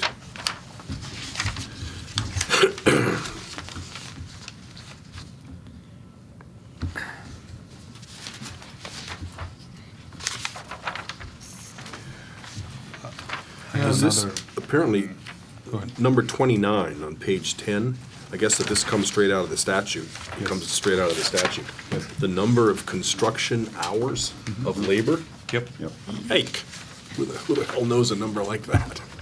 Give or take 1,000 and, That's Yeah. going to be an estimate. yeah. They can be Okay, fine. estimated. If it's right out of the statute, that's fine. We won't hold them to that estimate? No. Is that what you're Right. saying? Yeah, something like that, right. I'm sorry. Please go ahead. I was just going to say, on number 34, we got a request, a suggestion that we add one further category in there, and which does seem to make sense. If you hearken back to the presentation from the UAW relative to workplace safety, just to add a clause in here making clear that we'll ask for information relative to workplace safety issues. I think that's where it would go. Make a number Roman numeral 6. Right. Is it building off a track record? Provide evidence of their track record in workplace safety at other Well, I think the locations? application can get into more details as to specifically what information the commission would like to see. But for our purposes here, we can just flag the issue, put everyone on notice that will be something that would be asked for. Yeah, that was something that Barry mentioned. Yeah, good. I have a question on 27, and relative to problem gambling and measures, cooperation to the research project from our applicants relative to the research project is perhaps very important for that effort, and I don't know if it could be placed in regulation as a subset to this topic or as a separate one. There are some issues in the law that says they have to provide certain kinds of data, right? Yes, there's an anonymizing effort Right. relative to, but that's during the operation Right. Okay. period. There are, I suspect, and you know, one of the research proponent made this point, general efforts that could be complemented or Yeah. provided by the applicant, and Yeah, I think that's a good thing to add in there, just whether it's a separate number or whether it's a subset of 27. right. In addition to how you take measures to address problem gambling, how do you take measures to cooperate with and support the commission in its implementation of the research agenda in section whatever it is Yes. of the law. Yeah. Good.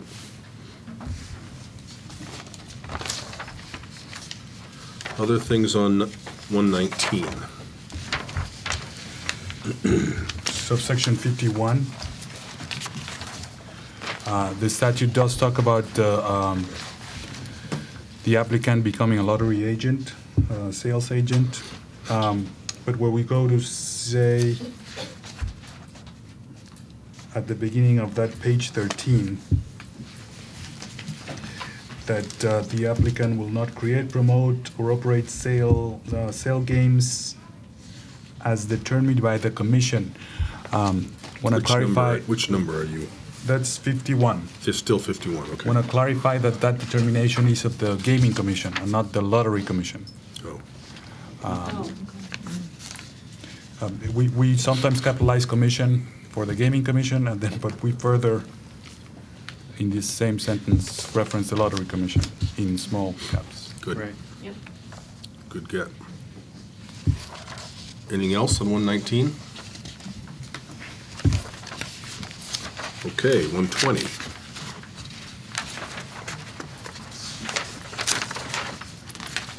An issue under 1C that I raised when I reviewed these with Todd.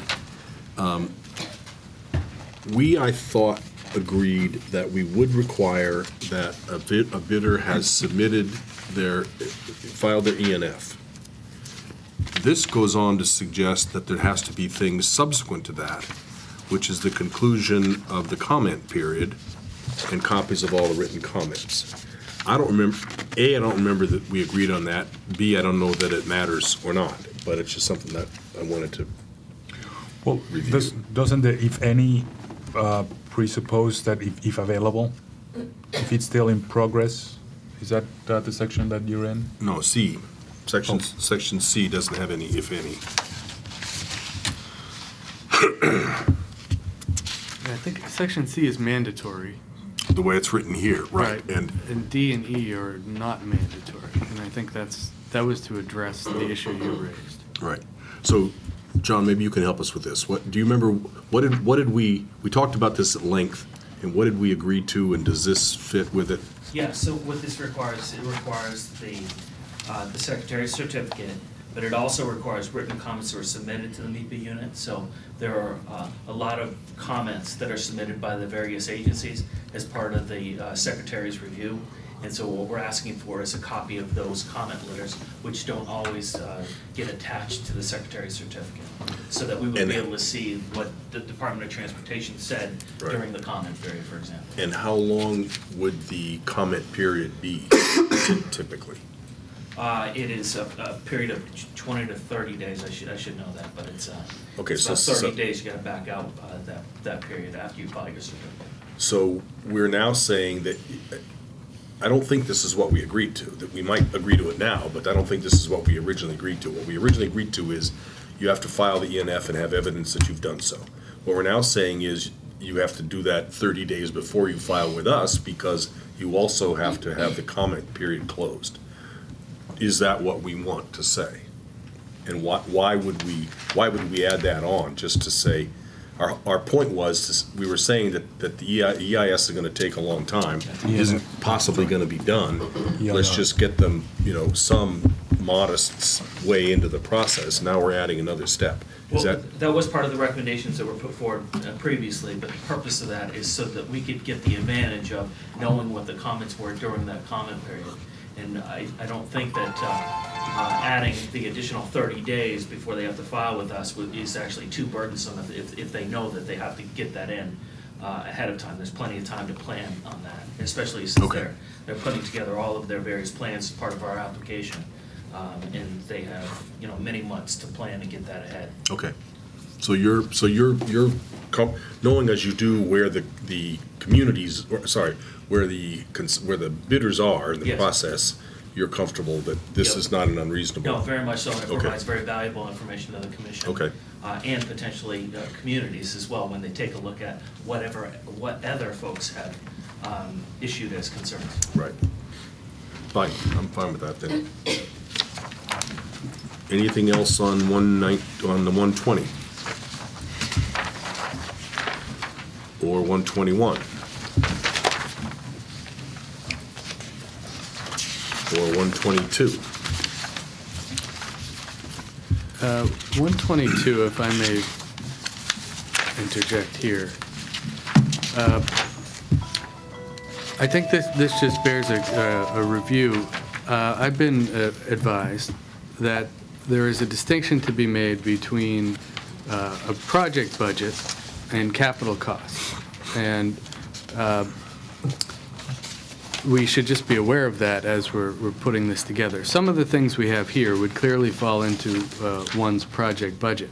But in designing a project, not necessarily here, and this is not necessarily what the legislature contemplated when they provided for the capital investment, but typically some of the costs that we allow in the calculation of the capital investment would not be included in capital costs that a developer would typically anticipate. So they would budget for them, but not consider them as part of the calculations. Things such as, I've been told anyway, 3, 6, and 9 in 122.03, which deal with the design of the building, management fees for engineers, architects, and related costs.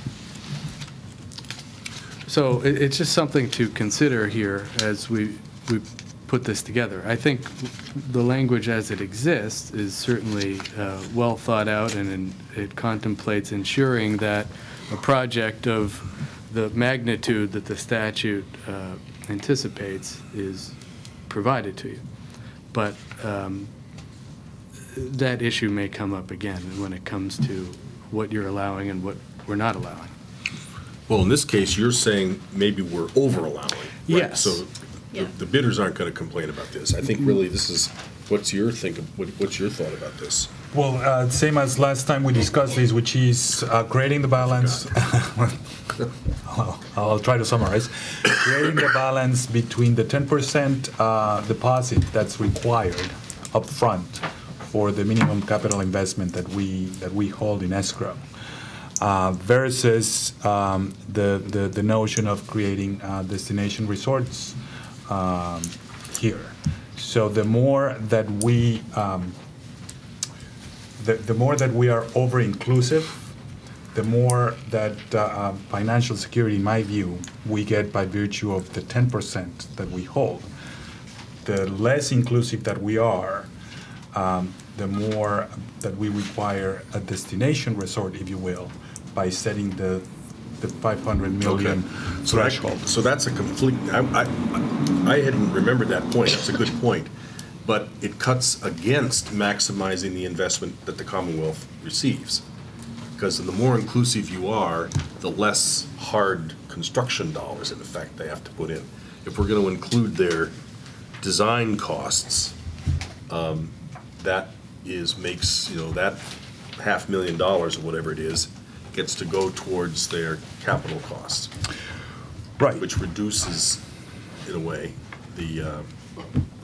or might reduce the amount of capital cost if they're aspiring to a higher number. Well, I think the reality is, in my opinion anyway, that developers will look at it from what the market can support. And they don't start on the cost plus, they start on revenue and what can we meet. We have this tool anyway. I think an easy thing to exclude was everything we did initially, what we talked about outside of the boundaries of the property, legal fees and the like. They're all necessary. Right. I mean, they come with the project. We could keep going, and that makes for at some point there's diminishing returns in pressing against that, because many of these are necessary costs. Actually, The last time, just my simplistic approach to this, the difference between 03 and 04 was what costs add value to the site, with the exception of 044. The things in 03 add value to the site, and the things in 04 don't. Correct. I mean, on a rough way, Or to Massachusetts, yeah. or to Massachusetts.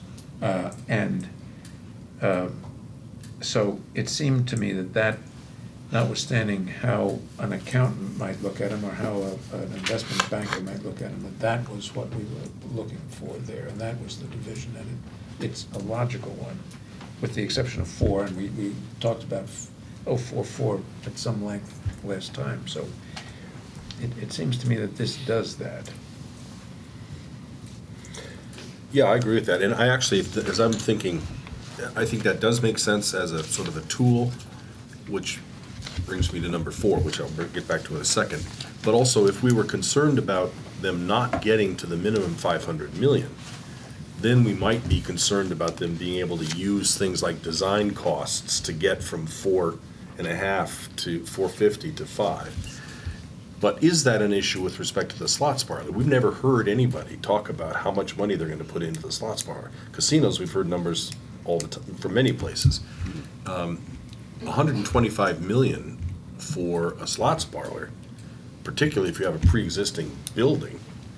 I'm not sure where that 125 is going to come from. Well, and the slots parlor, in my view, sorry, I'm interrupting partially. There's a question of the license, the duration of the license that is perhaps equally relevant. If you have to pay 25 million for a licensing fee, and you have only 5 years to recover that, along with the 125 million capital investment, that's a much shorter duration from your operations than 15 million. Yeah. So that's. Yeah. That's also an important consideration. Likely, they'd be interested in getting their licenses renewed, but there's an analysis for that duration that's unequal.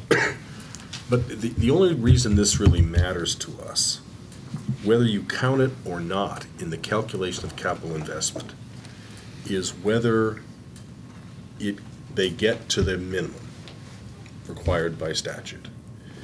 And in the case, everything we've seen about casinos, nothing that's done, they're talking about so much more money. We haven't seen anybody that's remotely close to 500 million. We've talked about, 577, I think Mohegan Sun was the lowest number we've heard, or something like that.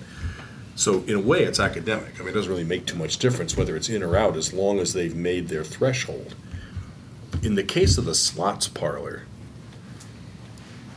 if a slots parlor is going to need to spend a ton of money building a flyover, for example, somewhere, or some kind of a major new interchange structure, it's not going to be in the site, but it's going to be real money. And without that, it seems to me in the slots parlor, whether or not they can count number 4, the other stuff is kind of marginal, but number 4, costs with associated designing, improving, constructing infrastructure outside the property boundaries. That could be a real material number, and it could be an issue about some of the slots bidders getting to the 125 minimum. So I just bring this up as an issue. Are we doing this right? I guess from your standpoint, in a way, this infrastructure improvement makes life easier if you want to get into the casino. To the slots parlor, it doesn't necessarily add to the inherent value of the region, except for that fact. But it does have a lot of jobs associated with it, Right. And it probably would improve traffic flow in general. Right.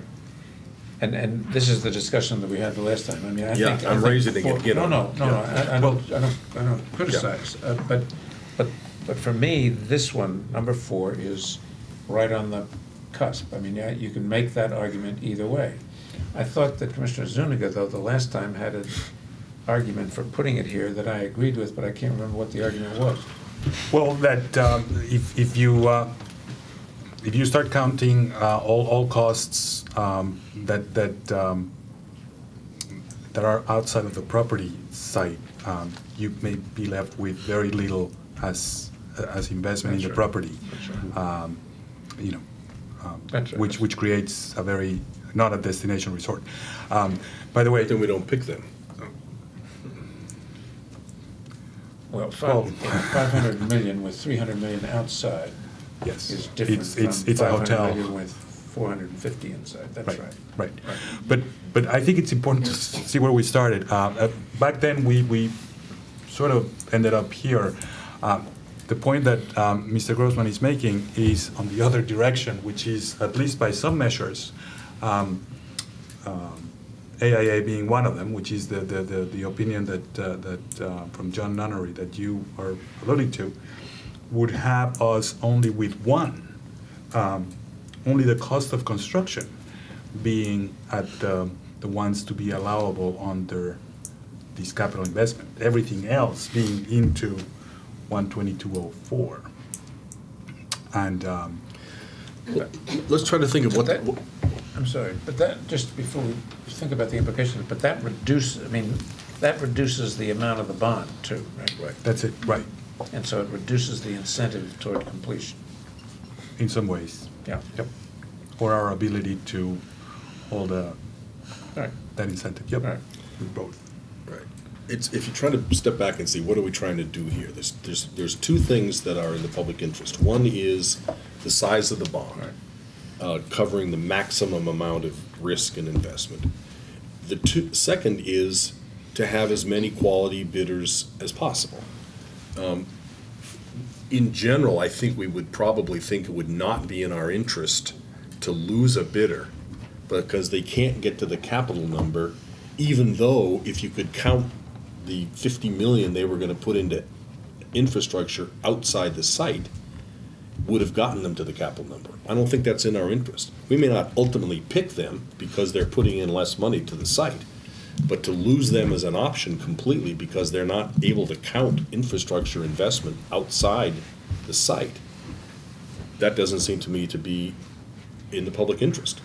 So if from those two standpoints, it is not a good policy decision to exclude these costs. Because if we include them, it increases the size of the bond, it increases the security of the investment, A, and B, makes it a little bit easier for people to get into the minimum capital investment by including what are completely legitimate and substantial capital costs outside the site. So if that analysis is right, it would seem to me that we ought to change this. Well, I guess we try to achieve balance last time with this, with some delineation of within the property confines, because that, you know, that it, Well, I understand that. It's all about balance, I think. There's, we're retreading trod ground, I agree.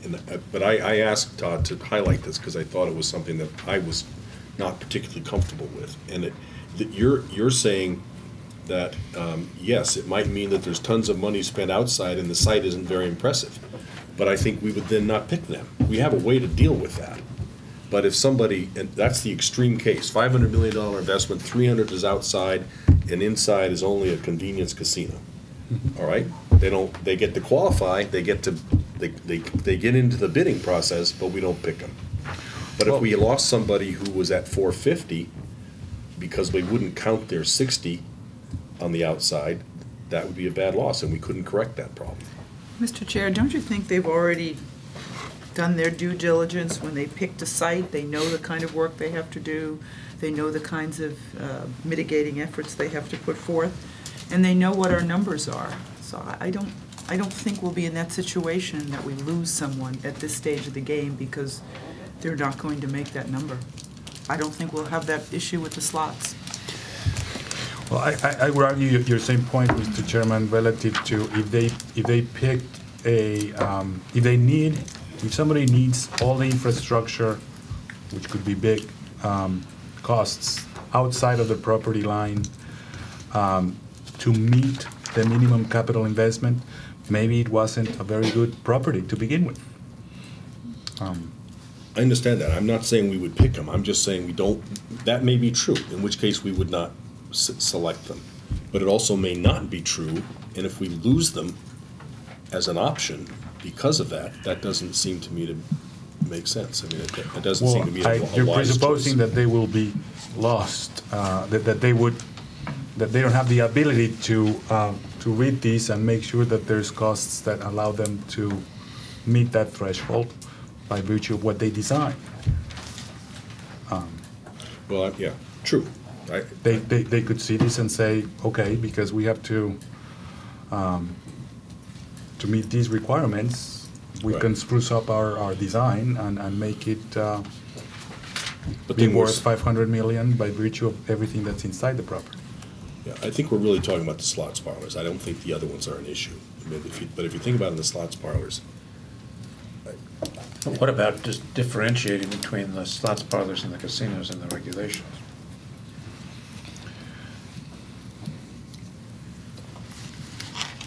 I would just add that the statute does make one important distinction between the slots parlor and the casinos in that it says, just to clarify, that as part of the capital investment cost, the slot parlor can't include any traffic mitigation or improvements necessary to increase visitor capacity. So that is a chunk which kind of buttresses your argument to allow them to include everything else. so does that mean if you had to fix a highway interchange, you couldn't count that?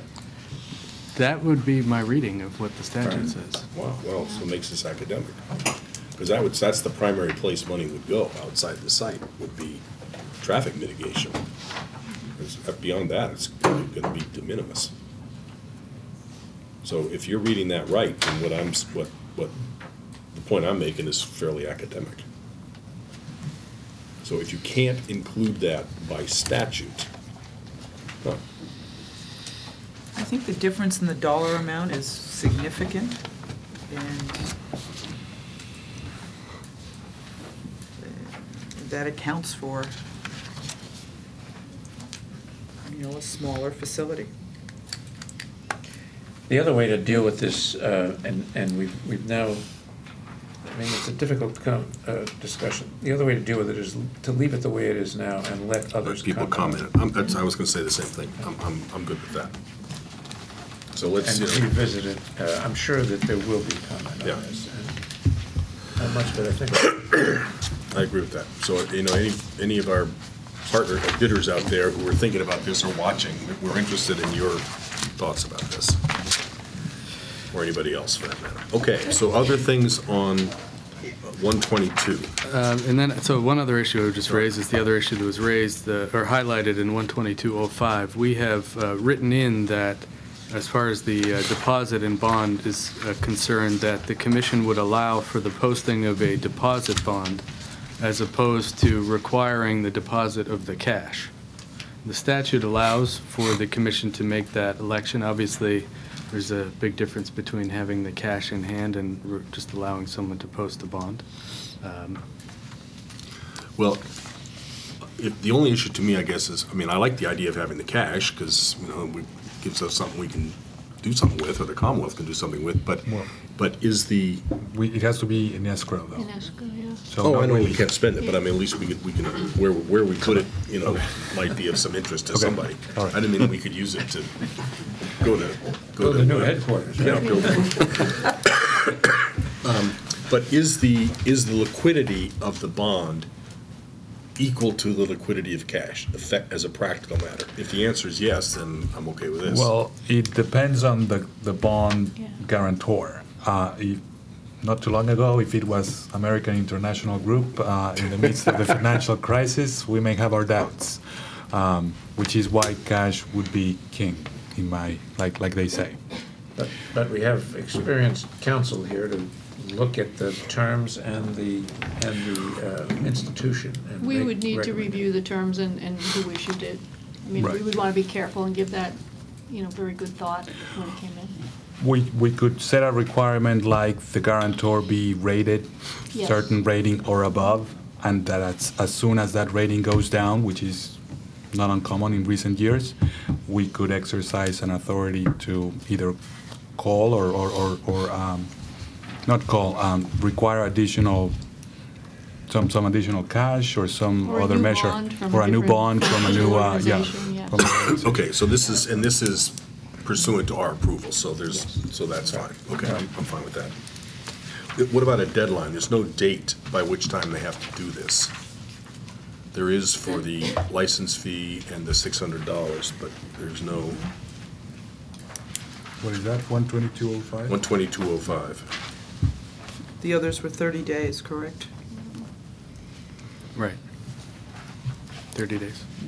So let's make it all synchronous. Is 30 days reasonable for something like that? Okay.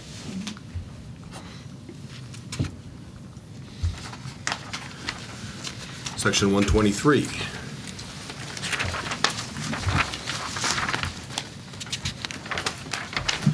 On page 26, number 4 at the bottom, no, sorry, that's 124, sorry. Right. 123 is just page 25. Okay.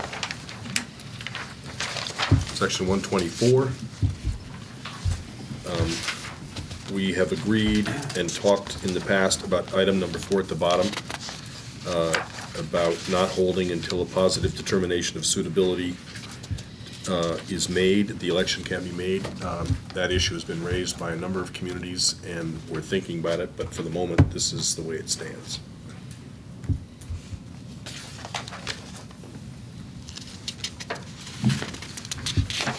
Anything else on 124?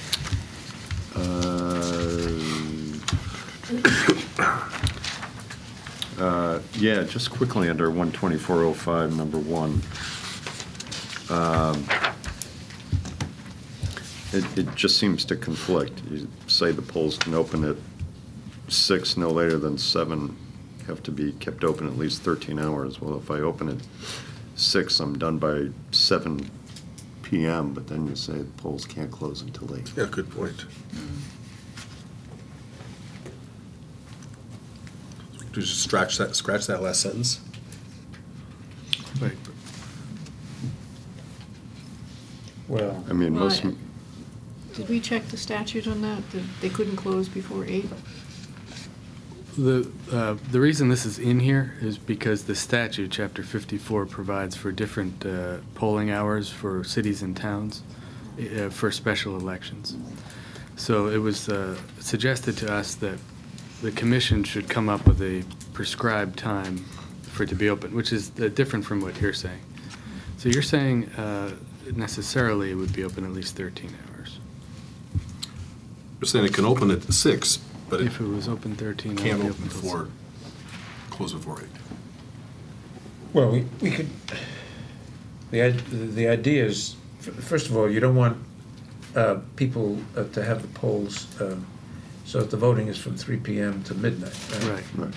or 6 to 3 a.m. So you could have the polls shall be closed not later than 8 p.m. So from, they've got a window from 5:45 to 8, during which voting can take place, and that's got to be 13 hours within that window. Right. If we changed close Close not not later later than. than. This made sense to me at Or one it just point in my means life. if you open earlier, it's going to be open earlier than more than 13 hours, I guess. Yeah, they could do that too. Just leave it the way it stands, you know. Really, all this is doing is saying it's got to be open for 13 hours, and you can open anywhere between 6:15 and 7. That's Well, what but it it's saying. says shall not be closed before. That means 5:45. Yeah, If you open it at 5:45. 5:45, you gotta keep it open till 8 then. Right, So right. if we change it to not later then you can keep it open till 8. Or you can just give people a 13-hour shot and close it at 6. Or 7. 7, yeah. I don't know enough about it to know whether it makes any difference. I mean, you know, Make it whether. not- Basically, it's Just just, seem to be conflicting verbiage. It does conflict. Right. Yeah. Whatever. we can change it. Let's change it to not later than 8. Yeah. Not later than 8. Anybody disagree violently with that? No, I that's thought, big. though, if we go back to 12403, I may be mistaken, but I thought that last sentence, we agreed to keep hands off of that. Which one's that? Which one? Provided, however, the 03, event of in municipality yellow. is hosts a community agreement with more than one, is that what you highlight? Why'd you highlight that? That is new. The event, It's No, new, we- but we we decided, did- this we is did something we did conclude. decide. I thought that's what you Yeah. In other said. words, Good. if Everett were in two communities, No, no. we're in, No, no. This is No, this Springfield. is Springfield. We Yeah. we decided Two, that one. they would hold it on the same day if they have Yeah. two host communities right. agreements. But when we looked at one that may be straddling two different jurisdictions, we didn't think we had the No, I authority. understand to that, impose but that boundaries. part I understood, but I thought we decided to keep our hands off of the two communities I- as well. I- Okay. I think we Okay, did. okay. If we decided, I don't want to revisit. On I'm not sure if you disagree. page 28, number 3 at the top is brand-new language. It was drafted in response to a question that was raised just for your review today. I'm not advocating one way or the other, but it was intended just to clarify that precise situation you were just talking about. What would happen if there's more than one applicant on the ballot? The Springfield situation. The right. Springfield situation. Right, we've never talked about how they would handle that. Certainly, the statute certainly never anticipated this. And is this the way it would be done? Is this the way we want it to be done? Does this make sense? You know, we've never really talked about this. Yeah, So this, you'd just have two. you have so- two referendum questions, and every voter goes, I mean, similar to any other election where you have referendum questions, you go down, you get to vote on each question. Yeah.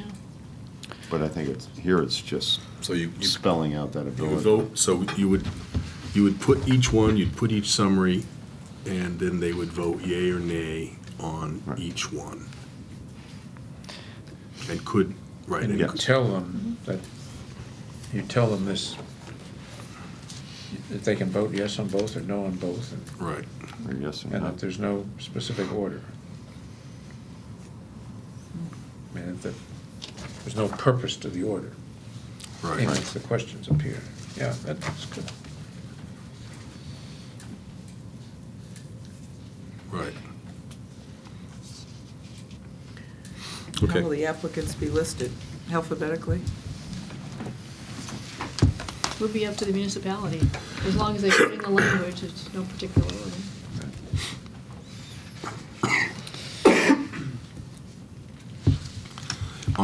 on page 29, 12407, if, I know this is an extreme case, but if there is a tie, does that mean it loses? Like 50-50. 50-50, 116 to 116. That means the referendum fails. Is that correct? The statute says approved by a majority of the voters at a referendum. Right. Right. So if there's a tie is a failure, okay. Right. And then the applicant shall not submit a new request to the governing body for a new election within 180 days of the last election. I know that comes from the statute. But do we need, this suggests that you can lose an election, wait 180 days, and resubmit. Right. The way our schedule goes, the decision will be done by then. So this is kind of academic. Do we need anything else? It depends. Could well be done. Could. Do we need to think about whether we want a process? If you lose an election, do we want to have a process which says you can come to us and say you want to resubmit, and we'll think about it and give you time? I mean, Well, there is a process effectively for extending the decision earlier. The time, isn't there? We just went through this. extending which time? Well, that has to do with the The hearing. commission's time to make a decision can be, it can be extended to a It could be certain degree. extended. Especially because it's based on when the public hearing Yeah, you closes. don't close so the hearing for 6 months. You would have some.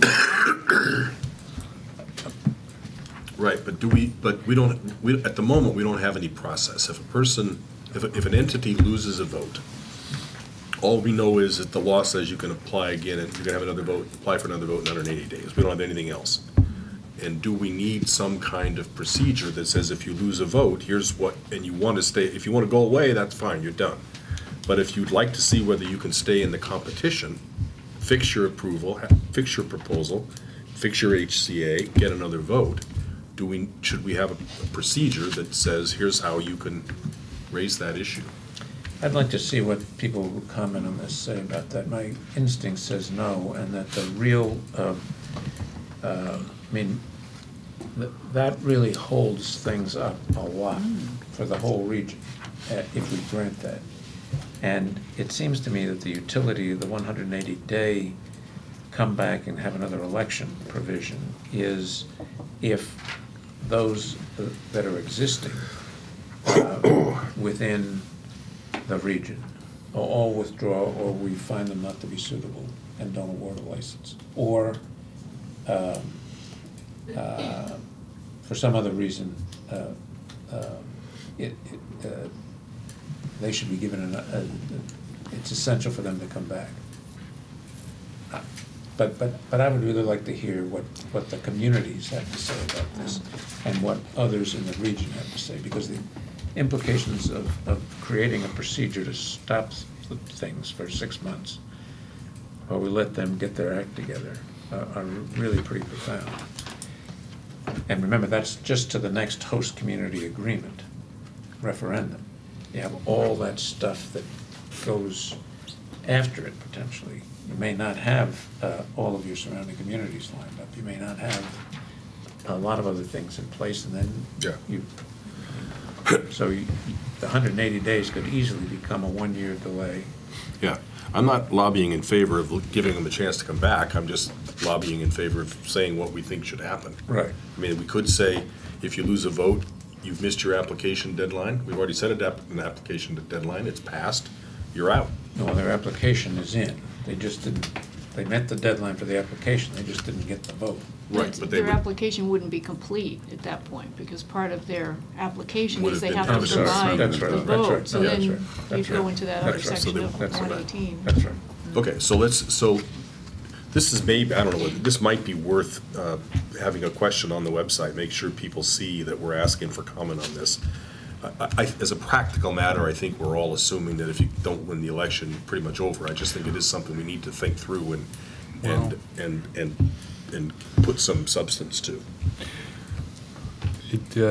There's any number of scenarios, as you suggest. I mean, if a particular city chooses to vote on the ward, loses, and then thinks that they should have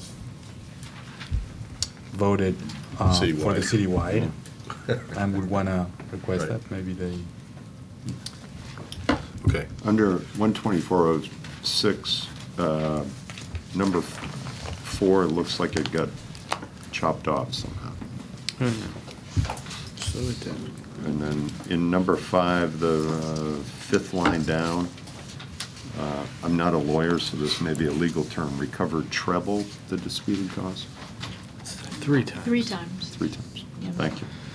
That is a provision that was highlighted because that was something that was developed to provide cities and towns with a hammer to address a situation where there's a negative vote, Right. and the applicant doesn't want to pay. Doesn't reimburse. So that's where that came from. That's original language. That's not provided in the statute. And I suggest, I ask that it be highlighted, because it's just it's a pretty big hammer. I don't have a problem with it. While we're on that page, if I may, Mr. Chair, if we could just go back to number 4 in 05. It talks about the ballot question being accompanied by a fair and concise statement. It was brought to my attention that there's actually a body of law that addresses what the word accompanied by means.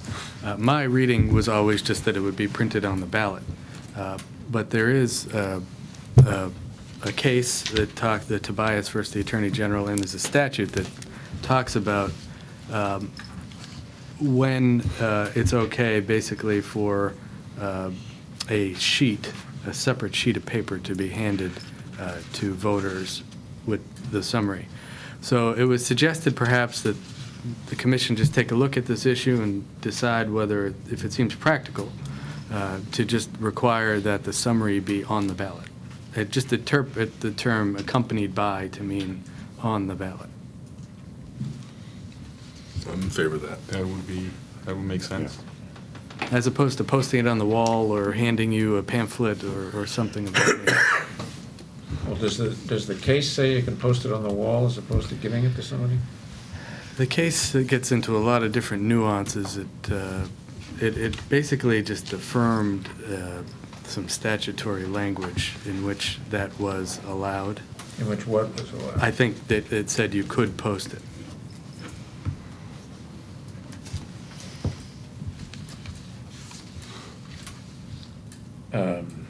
Well, if it says you, we began, the only reason I'm pausing is we began this process by saying we were going to keep hands off Right. the way municipalities were running this thing. And consistent with the home rule nature of our governmental system. And maybe this is not a deep incursion into that, but it is a change. And it seems to me that although it's better to have it on the ballot, I don't know that it's so much better that we ought to dictate it. I just, whoa, I didn't think it was that big. Broke the camera. Earth-shattering. The Pope. That was.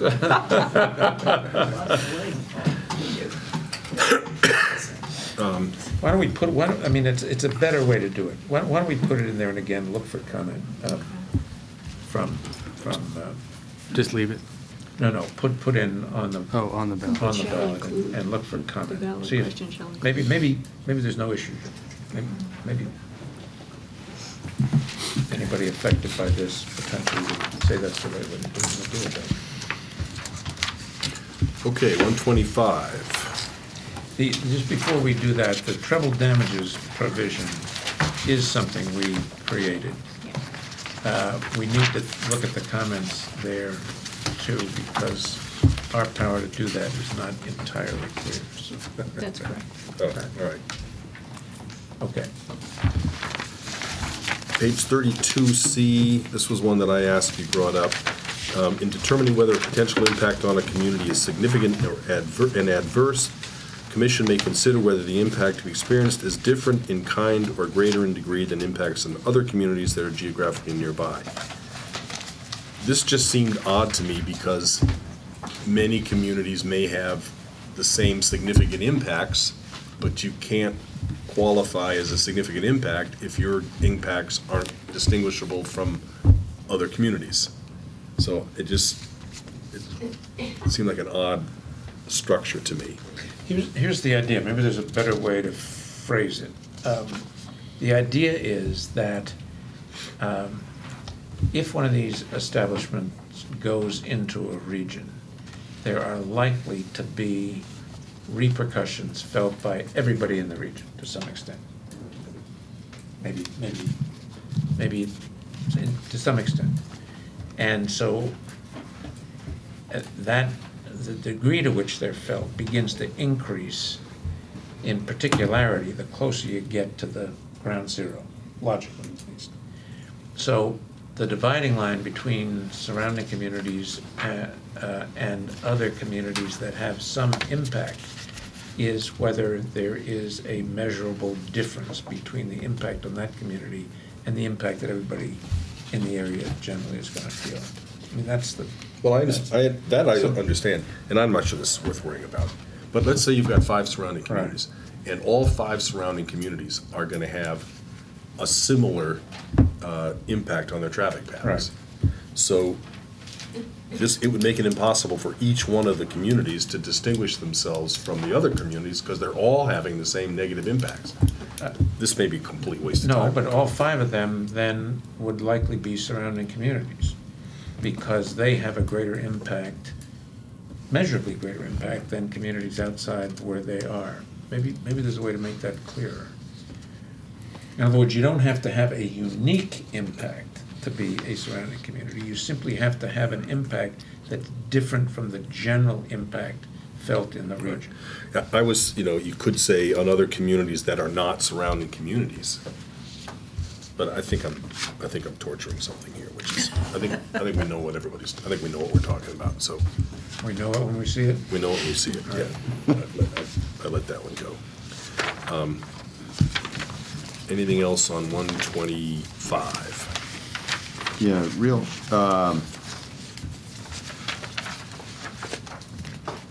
you go to 12501, way down to Roman numeral 3, I guess, on page 32. Is there any concern that we're suggesting that a surrounding community designation may be in fact a temporary designation? What Roman numeral are you looking at? Roman 3. numeral 3, as it relates to impact from factors and impacts generated during the construction period. Is there any concern there to be raised that the surrounding community in that sense may only be a temporary designation during the construction period? Well, let's put it a different way. If a community is only going to be materially and significantly and adversely affected during the construction phase, Right. but not thereafter, the way this is written, they would still be able to qualify as a surrounding community, meaning they'd have to have a signed agreement with the bidder. Is that okay? That's what, Well, that's part of the question. And I am okay with that. Now I'm thinking further down the road. That community applies to us for mitigation funds. but they don't have to be a surrounding community to get mitigation Right, funds. You're right. So Yeah. I think even, I think you picked up a good point, but it's, you could become a surrounding community by virtue just of a temporary impact. Okay. And I think that's okay. Does that make sense to everybody else? Yeah, the other thing you get from a surrounding community designation is a seat at the table, the right to present things at this At the hearing we outset. have to have.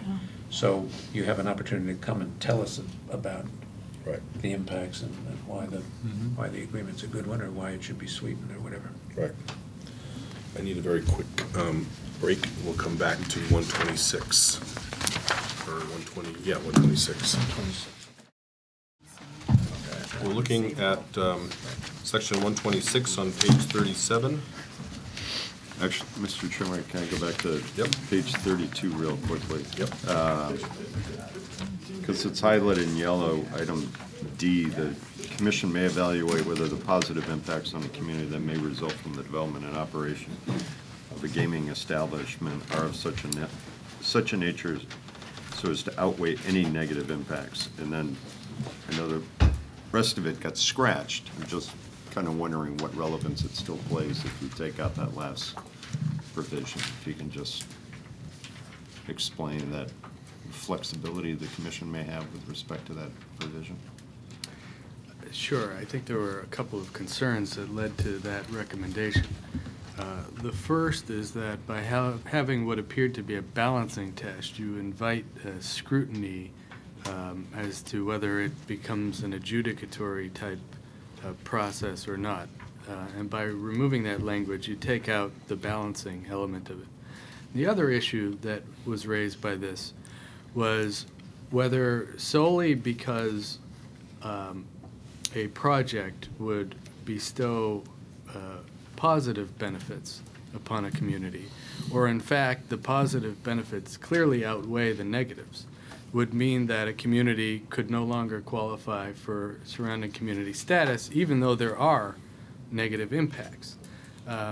And seemingly, even in that scenario, a community could still be a surrounding community, and impact fees and other mitigation would still be appropriate, even if they were to be the recipient of great economic growth and otherwise. There still may be traffic issues and public safety issues that require attention, and funding may be required to address that. So that's why it was suggested that perhaps a community shouldn't necessarily lose its ability to become a surrounding community solely because it will also receive tremendous positive impacts. But that being said, the way this is written, the commission has the flexibility to consider all of this and decide whether in fact it would be the case that there really aren't any negative impacts, it's all positive, and that this particular community though it will be affected, will not be impacted Negatively. negatively. And I think there was a sense as well that all of the rest of the section only talks about negative impacts, and you do want to consider the positive impact. If you can't balance them, why do you want to consider them? Well, I think you can balance them. I think when we talked before, there was a question of how did you consider them? Because the rest of the regulation only talks about the negative impacts. So I think you do want to balance them. How you balance them and where you come out on it is where the commission has flexibility. It's not necessarily a scale of, Yeah.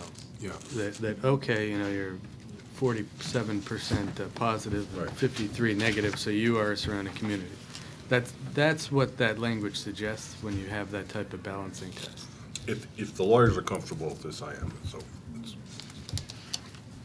Okay, so let's look at 126, live entertainment venues.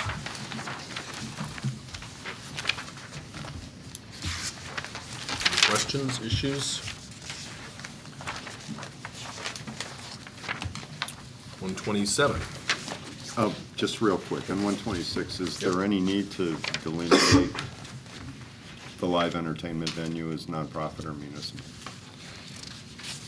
I think we do address that where we say that the commission has to determine whether, right in the middle of page 37, number 2, about halfway down, we say that in determining whether a venue will be designated an impacted live entertainment venue, the commission shall ensure that the venue meets the definition of impacted live entertainment venue.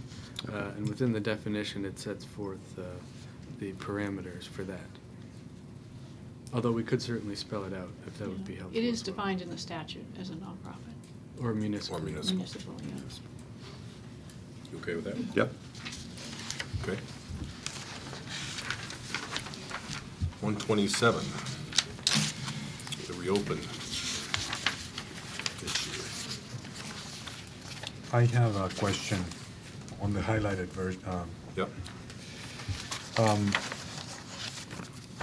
I know what this language is trying to get at, the significant and material and adverse impact. Are we making a conscious decision that a degree of impact, a very large variance in the degree of impact is not part of this definition? So maybe an impact is, predetermined or thought about. I'm just going to pick on traffic, and measures are put in place, but the degree of that impact turns out to be substantially different from what was originally intended as part of the host community agreement. But the topic, that event was anticipated.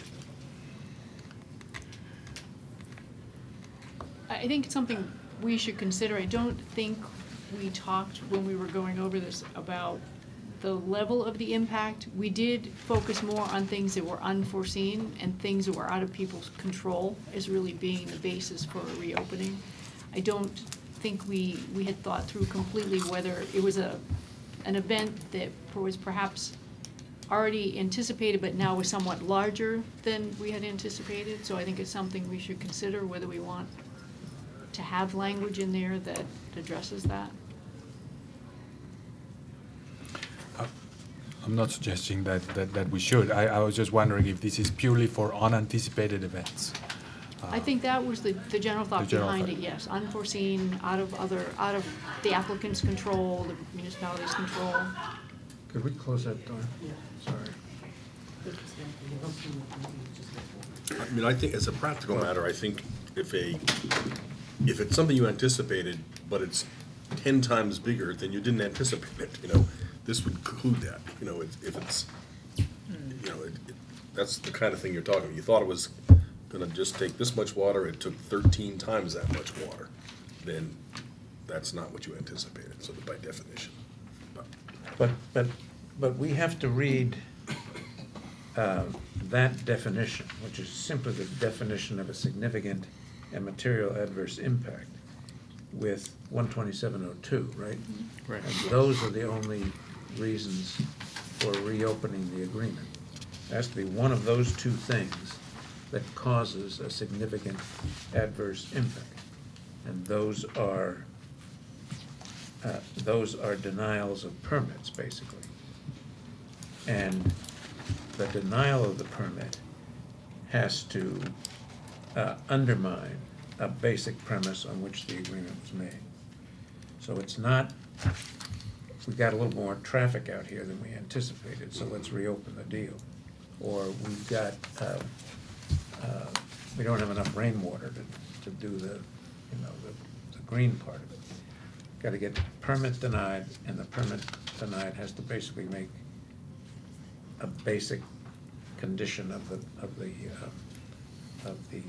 project unachievable. That's a pretty big impact. That's a big Is that what, does this say it has to be denied? I thought this says if you get a conditional license Right. and you're about to get it approved, Right. and in approving it, it would cause the commission to give you a final license, and that would cause a significant material adverse impact. It's not if it's not granted. I'm sorry, I overstated that. Okay. It's an action of a permit granting authority. Okay. Basically, but it's not, I did overstate that. Okay. But it is not simply something that happens. Right. That allows you to reopen. Some intervening force of a permit granting authority has to play a role in this. So it's, okay, so I didn't get that either. So it's not as if, okay, you're operating away for a couple of years, and then it turns out that the traffic impacts, the water impacts, the whatever impacts are vastly greater than you anticipated, or there's an impact on some road you never even anticipated. That doesn't count. Right. That doesn't get us into this. Right. Okay. That might get you to the voluntary reopening, or that might get you to our mitigation fund or something, but that doesn't get to a reopening. Okay. And then, so if there were a reopening under this scenario,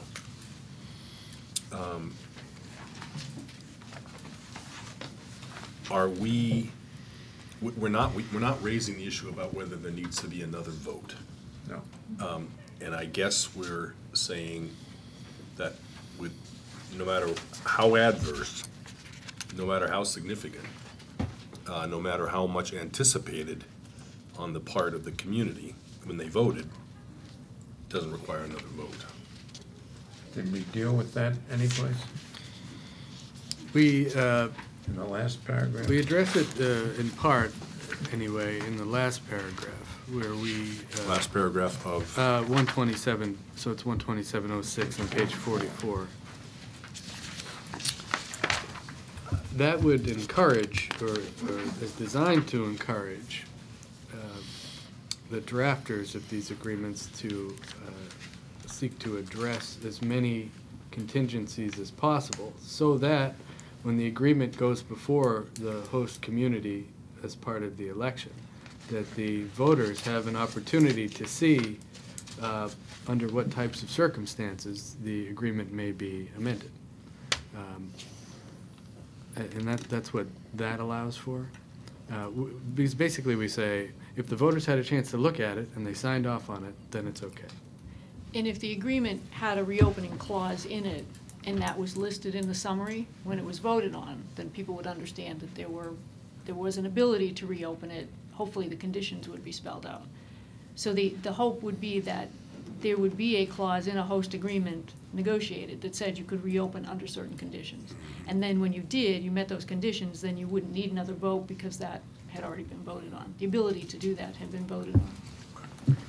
So that's an important point, because that undercuts the entire, if it's in the host community agreement, it undercuts the entire premise that we were just talking about.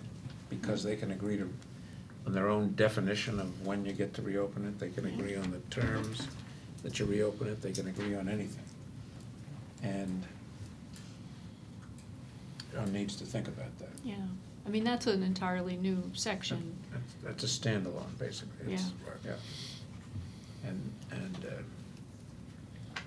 that might be another one that we put out there and see what people comment on. But that could be a big deal. Well, I suppose the communities, you could have that in the host community agreement, right? The host Right. community agreement could say, if we reopen this, then we get to have another referendum, or, Yes, but it could also say that the parties may reopen the agreement in the event that they choose to do so, period. You know, reopen and revise the agreement right, in the event that they mutually agree to do so. And there will be no further vote of the community involved. right. So you could theoretically, and you know, you're always thinking about cases that arise at the margins, but you could theoretically have a proposal A approved by the voters, and then a host community agreement reopened by mutual consent of the municipality and the applicant, and have proposal B worked out, in essence, between them. And they go forward with proposal B without another vote of the community. And that's the worst case scenario. Same thing could happen under the involuntary if it comes about because of the. Yes, but then you really do have an outside force. That's right, Yeah. you can do that. But you really have the intervention of an outside force that you didn't anticipate, doing something in a way you didn't anticipate that makes the agreement that the voters have acted on impracticable. Right. I mean, that's the kind of thunderbolt that's designed to guard against. This one is just, well, we changed our minds. Right. And, Well, I think I would certainly be welcome to, I listen to both people's comment, and we'll have an opportunity for that. I think, we're talking about extreme on extreme on extreme, and to need another vote, would just throw the thing completely up in the air if the vote, no, I don't disagree with that, and I'm not talking about another vote being a remedy, but I am thinking about the certainty that voters have when they go to the polls and look at a host community agreement, to know that apart from the intervention of some outside force that wrecks this is the deal that's going to go forward, which this provision would eviscerate. Right. So, Okay. So I guess we agree to let it stand now, subject to whatever else we hear. Okay. 128, form of the gaming license. 129, transfer of interests. I have a few questions on this one. 129.01H.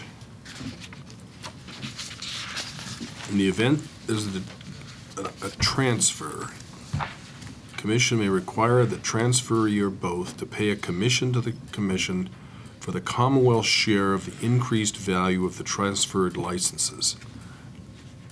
A, I'm not sure I understand this, and B, I certainly have no idea where it comes from in terms of a matter of equities and appropriateness. So if somebody explain this one to me. Well, the Commonwealth share language comes from the statute, but Yeah. As I mentioned, Oh, well. I don't exactly understand what that Bugging means. me with these details. No, well, that doesn't really answer the question, though, as to what it means. And I'm not 100% sure what that means exactly, but we thought we should put it in there just so we don't miss it. I was hoping you would know what that meant. The Well, I Commonwealth's have a- share of the increased value. What on earth does that mean? Well, I have a scenario, I guess. The project, the value of this license value changes over time.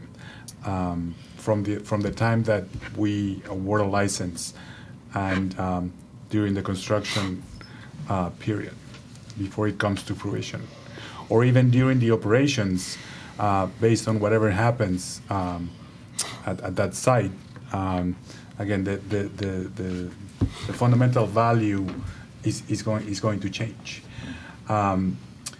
In the event that the statute, as you know, provides for a transfer of the license. If, let's say, the current operator goes bankrupt, or any number of scenarios, and So just sells it. yeah, that would have to be perhaps a little fine. Any number of scenarios. I think this provision gets to a fair calculation to the extent that we can to come to the Commonwealth. If the value of that license is determined to be higher, let's say, to recapture for the Commonwealth to recapture that. Well, I understand that the thing will change in value, but what is the Commonwealth's share, based on what? Well, initially it's 85 million.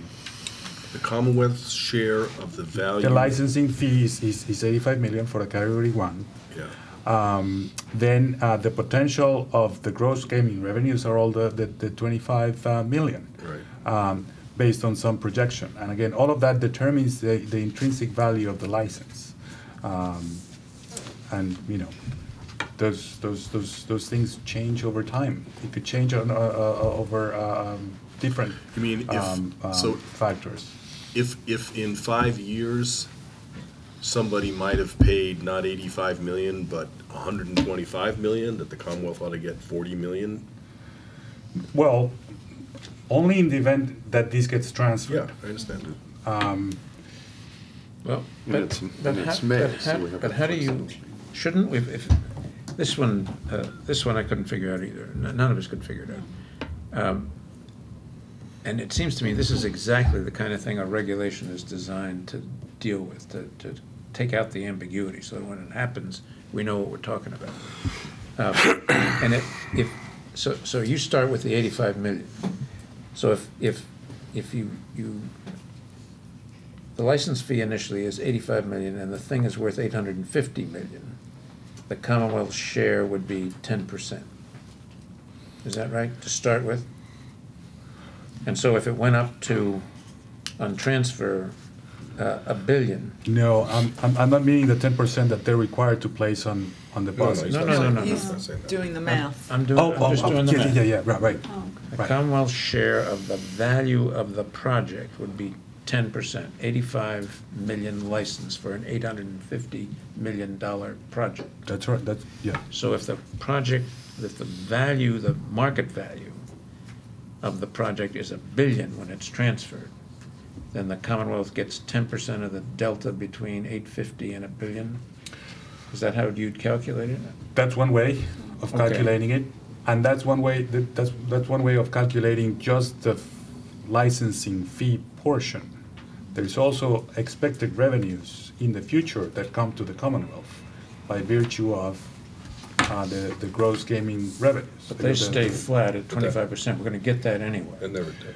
That never Right, changes. but there could be any number of circumstances that make those projections change dramatically, that cause, there could be any number of circumstances that make those projections change. But how would that affect the Commonwealth's share? It could be less. Less than let's say. 25%? No, less than what was expected. The 25% of however many revenues in the future, those revenues may end up being very different by virtue of something that happens along the way. So you're saying that the market value or the value of the property initially, because you have to have an initial value to calculate the increase, right? Right. The initial value would be not only the capital investment, but the anticipated going concern value? Well, let me put it in terms of an internal rate of return. These projects are going to come in with an expected return, overall return, based on everything that they have to put in to make that happen, All right. and the revenues that are expected. All right. That rate of return could change by something that goes wrong No, I understand that. along the way. All right. But how do you calculate that into the Commonwealth's share? Well, you look at what we thought we were gonna get initially, and the factors and circumstances that make that You mean, value so to be if our very different. projected growth, if our projected tax revenue is gonna be less than we had been told in their pro formas, they gotta pay us the difference?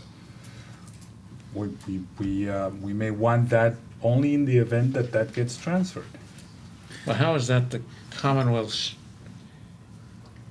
it just talks about the Commonwealth's share of the increased value. Right. It doesn't talk about the Commonwealth's share of the decreased value. It seems to me we need to come up with some kind of an interpretation of this and set it out in a regulation. And we could do some kind of a market value approach. We could do a going concern projection, but some kind of a formula that establishes the initial value so that we have, and use the same mechanism for calculating the value on transfer so we can see what the delta is. I mean, Yeah, Otherwise- it could all be calculated on the net present value basis at different times, and Well, I'm sorry.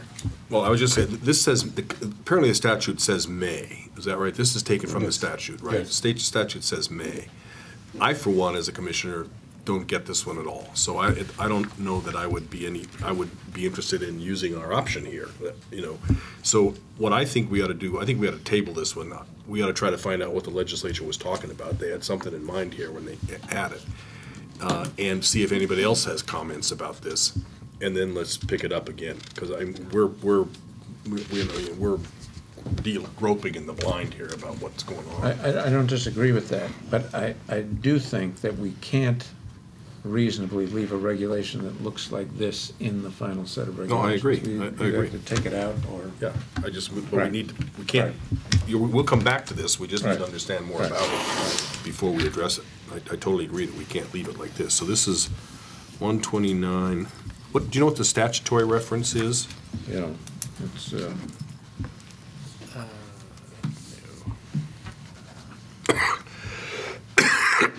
21B. Section 21B. Right. Okay, And I think we're not gonna resolve this by Friday, so I think Right. that the version we send out is gonna contain this provision, and we look for comments from right, everybody, as well as whatever we can find out from the legislature. right. Okay. Number K, letter K, no bona fide banking institution or a commercial financial institution which becomes a substantial party of interest with a gaming licensee shall be considered a transferee. I'm not 100% sure, I brought this up with Todd, I'm not 100% sure what this means, but among other things, it seems like if you went into bankruptcy and you took ownership of the entity, or if you bought this, or bought into it, that you would not be considered a qualifier, or you would not be considered a transfer. So I'm not sure what this means, or I don't understand the merit of this idea.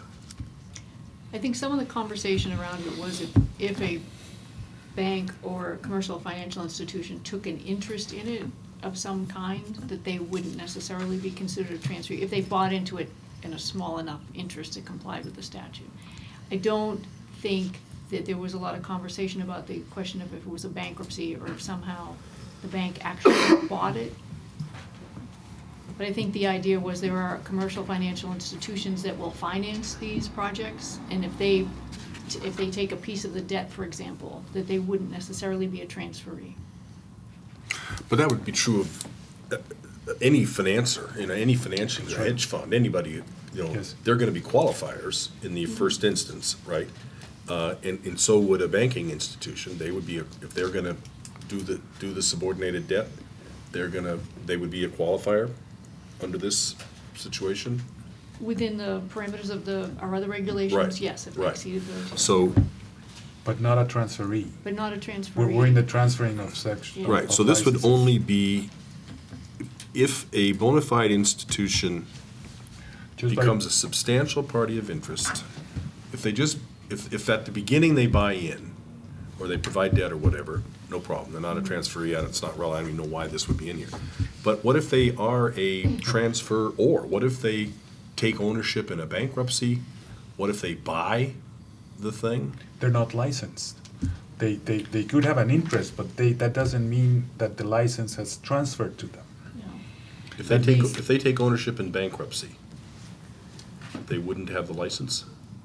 Well, ownership in bankruptcy is a whole separate issue. Right. There would be a number of questions in terms of how that was controlled and how that worked. So that's probably something we can't spell out in a regulation and address.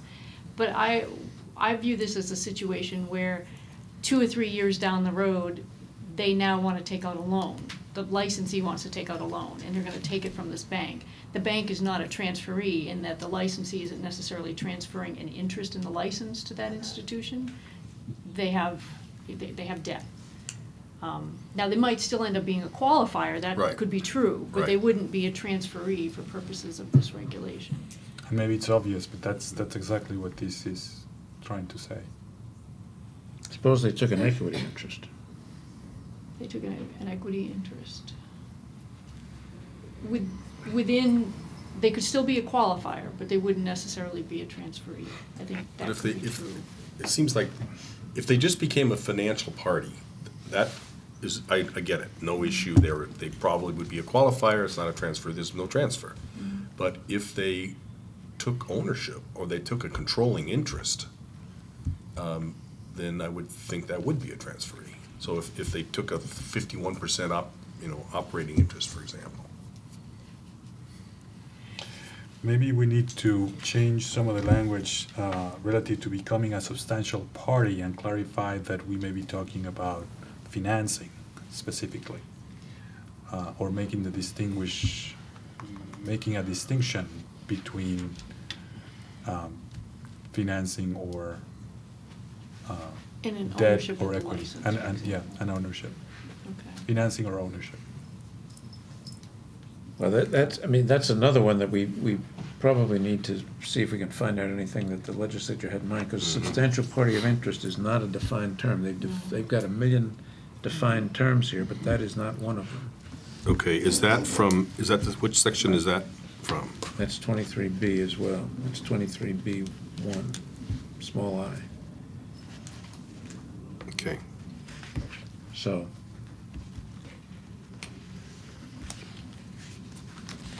Okay.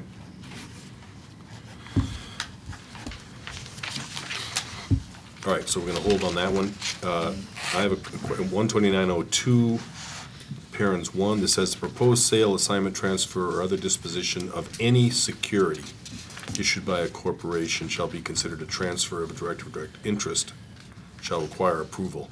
And I just raised the issue with Todd about whether we want to put some standard of materiality in here.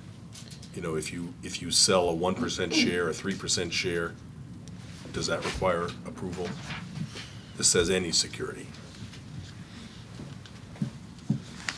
I think we need that. We probably need a distinction between a publicly traded security as well, because if it's a publicly traded security, then that's going to happen. That's not necessarily a transfer. Okay, so there's two amendments then, maybe, to this one.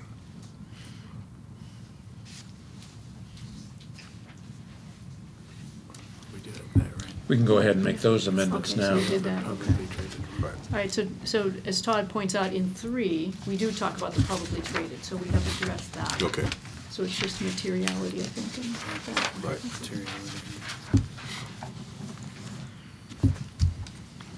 We're getting close here. Anything else on 129? On 130,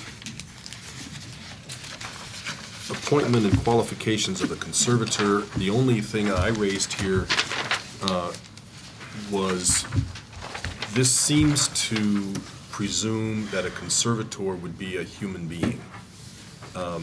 And the question was, do we mean to limit it to a human being, or could a conservator also be an entity, in which case some language would change here?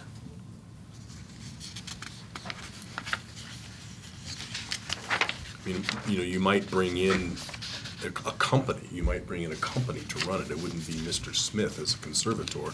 It might very well be another casino operator. Well, traditionally, you'd want an individual, I don't think we thought of this, but Yeah. traditionally, you'd want, I think you'd want an individual to be the conservator and give him or her the power to hire somebody to assist. I mean, that's, Generally, conservators are individuals with authority, and then the individual would be potentially a qualifier. So I think in the examples that were cited to us, they were individuals. So the model, I don't know anything about this, so I'm just, you know, Right. so the model would be that the entity gets in trouble. We need to, the conditions here trigger our ability to appoint a conservator. We pick a person, and that person then decides what to do. Do they want to bring in Casino Company X to run it? Do they want to hire a few other folks? right, Yes. Do they want to just reorganize internally? right. That's the model. That's fine with me, and if that covers it for us, then we're fine. And the same thing would happen if they brought in another outfit. Right. We would have to qualify them, I'm Right. sure, by whatever, yeah, okay. That's fine with me if that is the way the model works. Anything else on 130?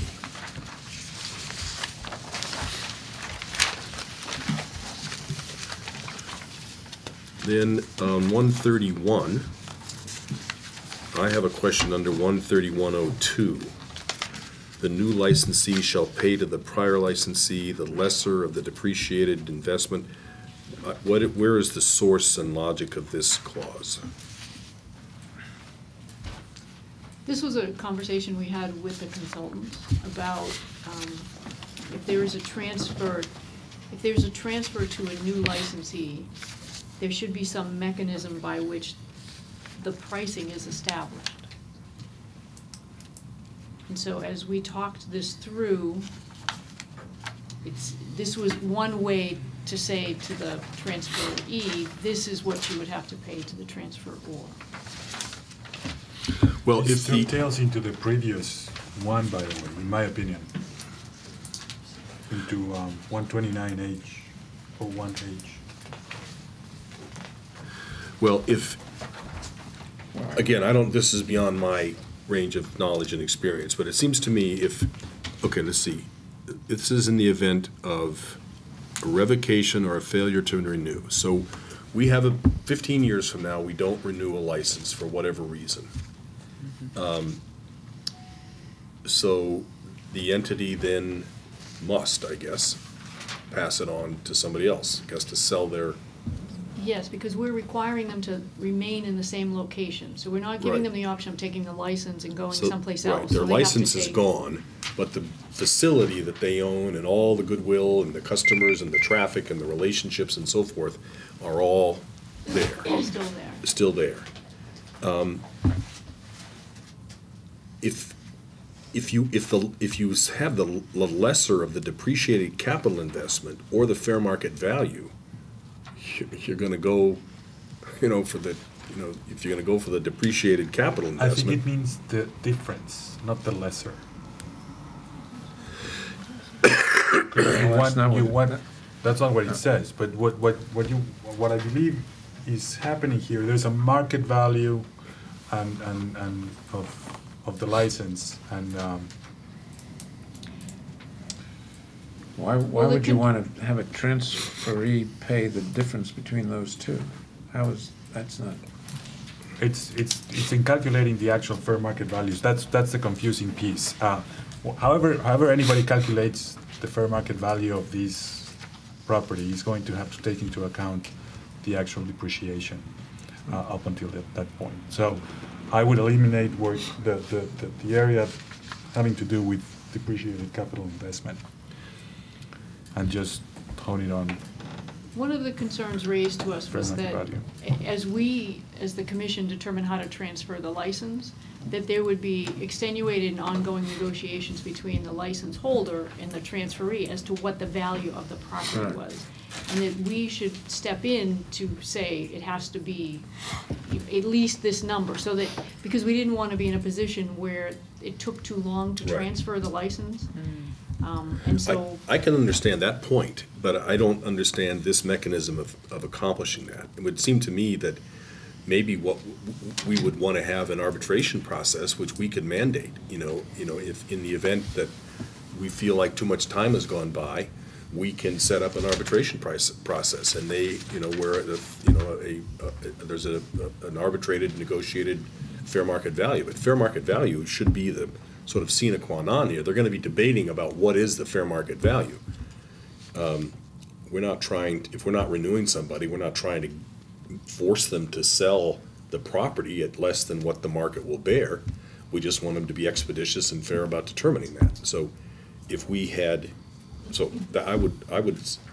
the way I would accomplish what the consultants were telling you needs to be accomplished. But then we just, but the arbitration has to proceed against a standard, and the standard would be the fair market value, not the depreciated capital Right, that's value. what I'm saying. Yeah. The fair market value is the sine qua non Right, here. Yes. right, so, This is again one that I think our bidders in companies could inform us. Maybe there's something else going on here, but we would want the fair market value to be paid. We just need a process to compel that to be determined and executed.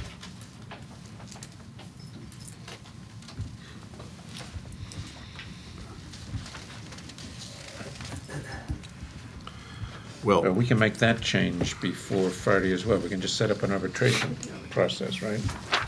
we can use a similar one that we have in other places in the regulations. Right. yeah, it's a little more complicated situation. I don't know whether the exact same process works, but I'll leave that to you guys. But this fair market value determination rests on the commission. So And we would delegate it to our advisors or. Well, this is just what we're saying.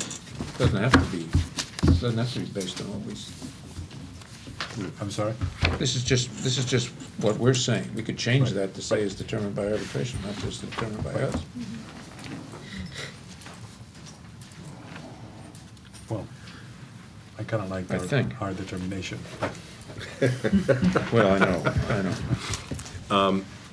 I think that we've done it. Are there any other issues that need to be addressed? Do I have a motion to adjourn?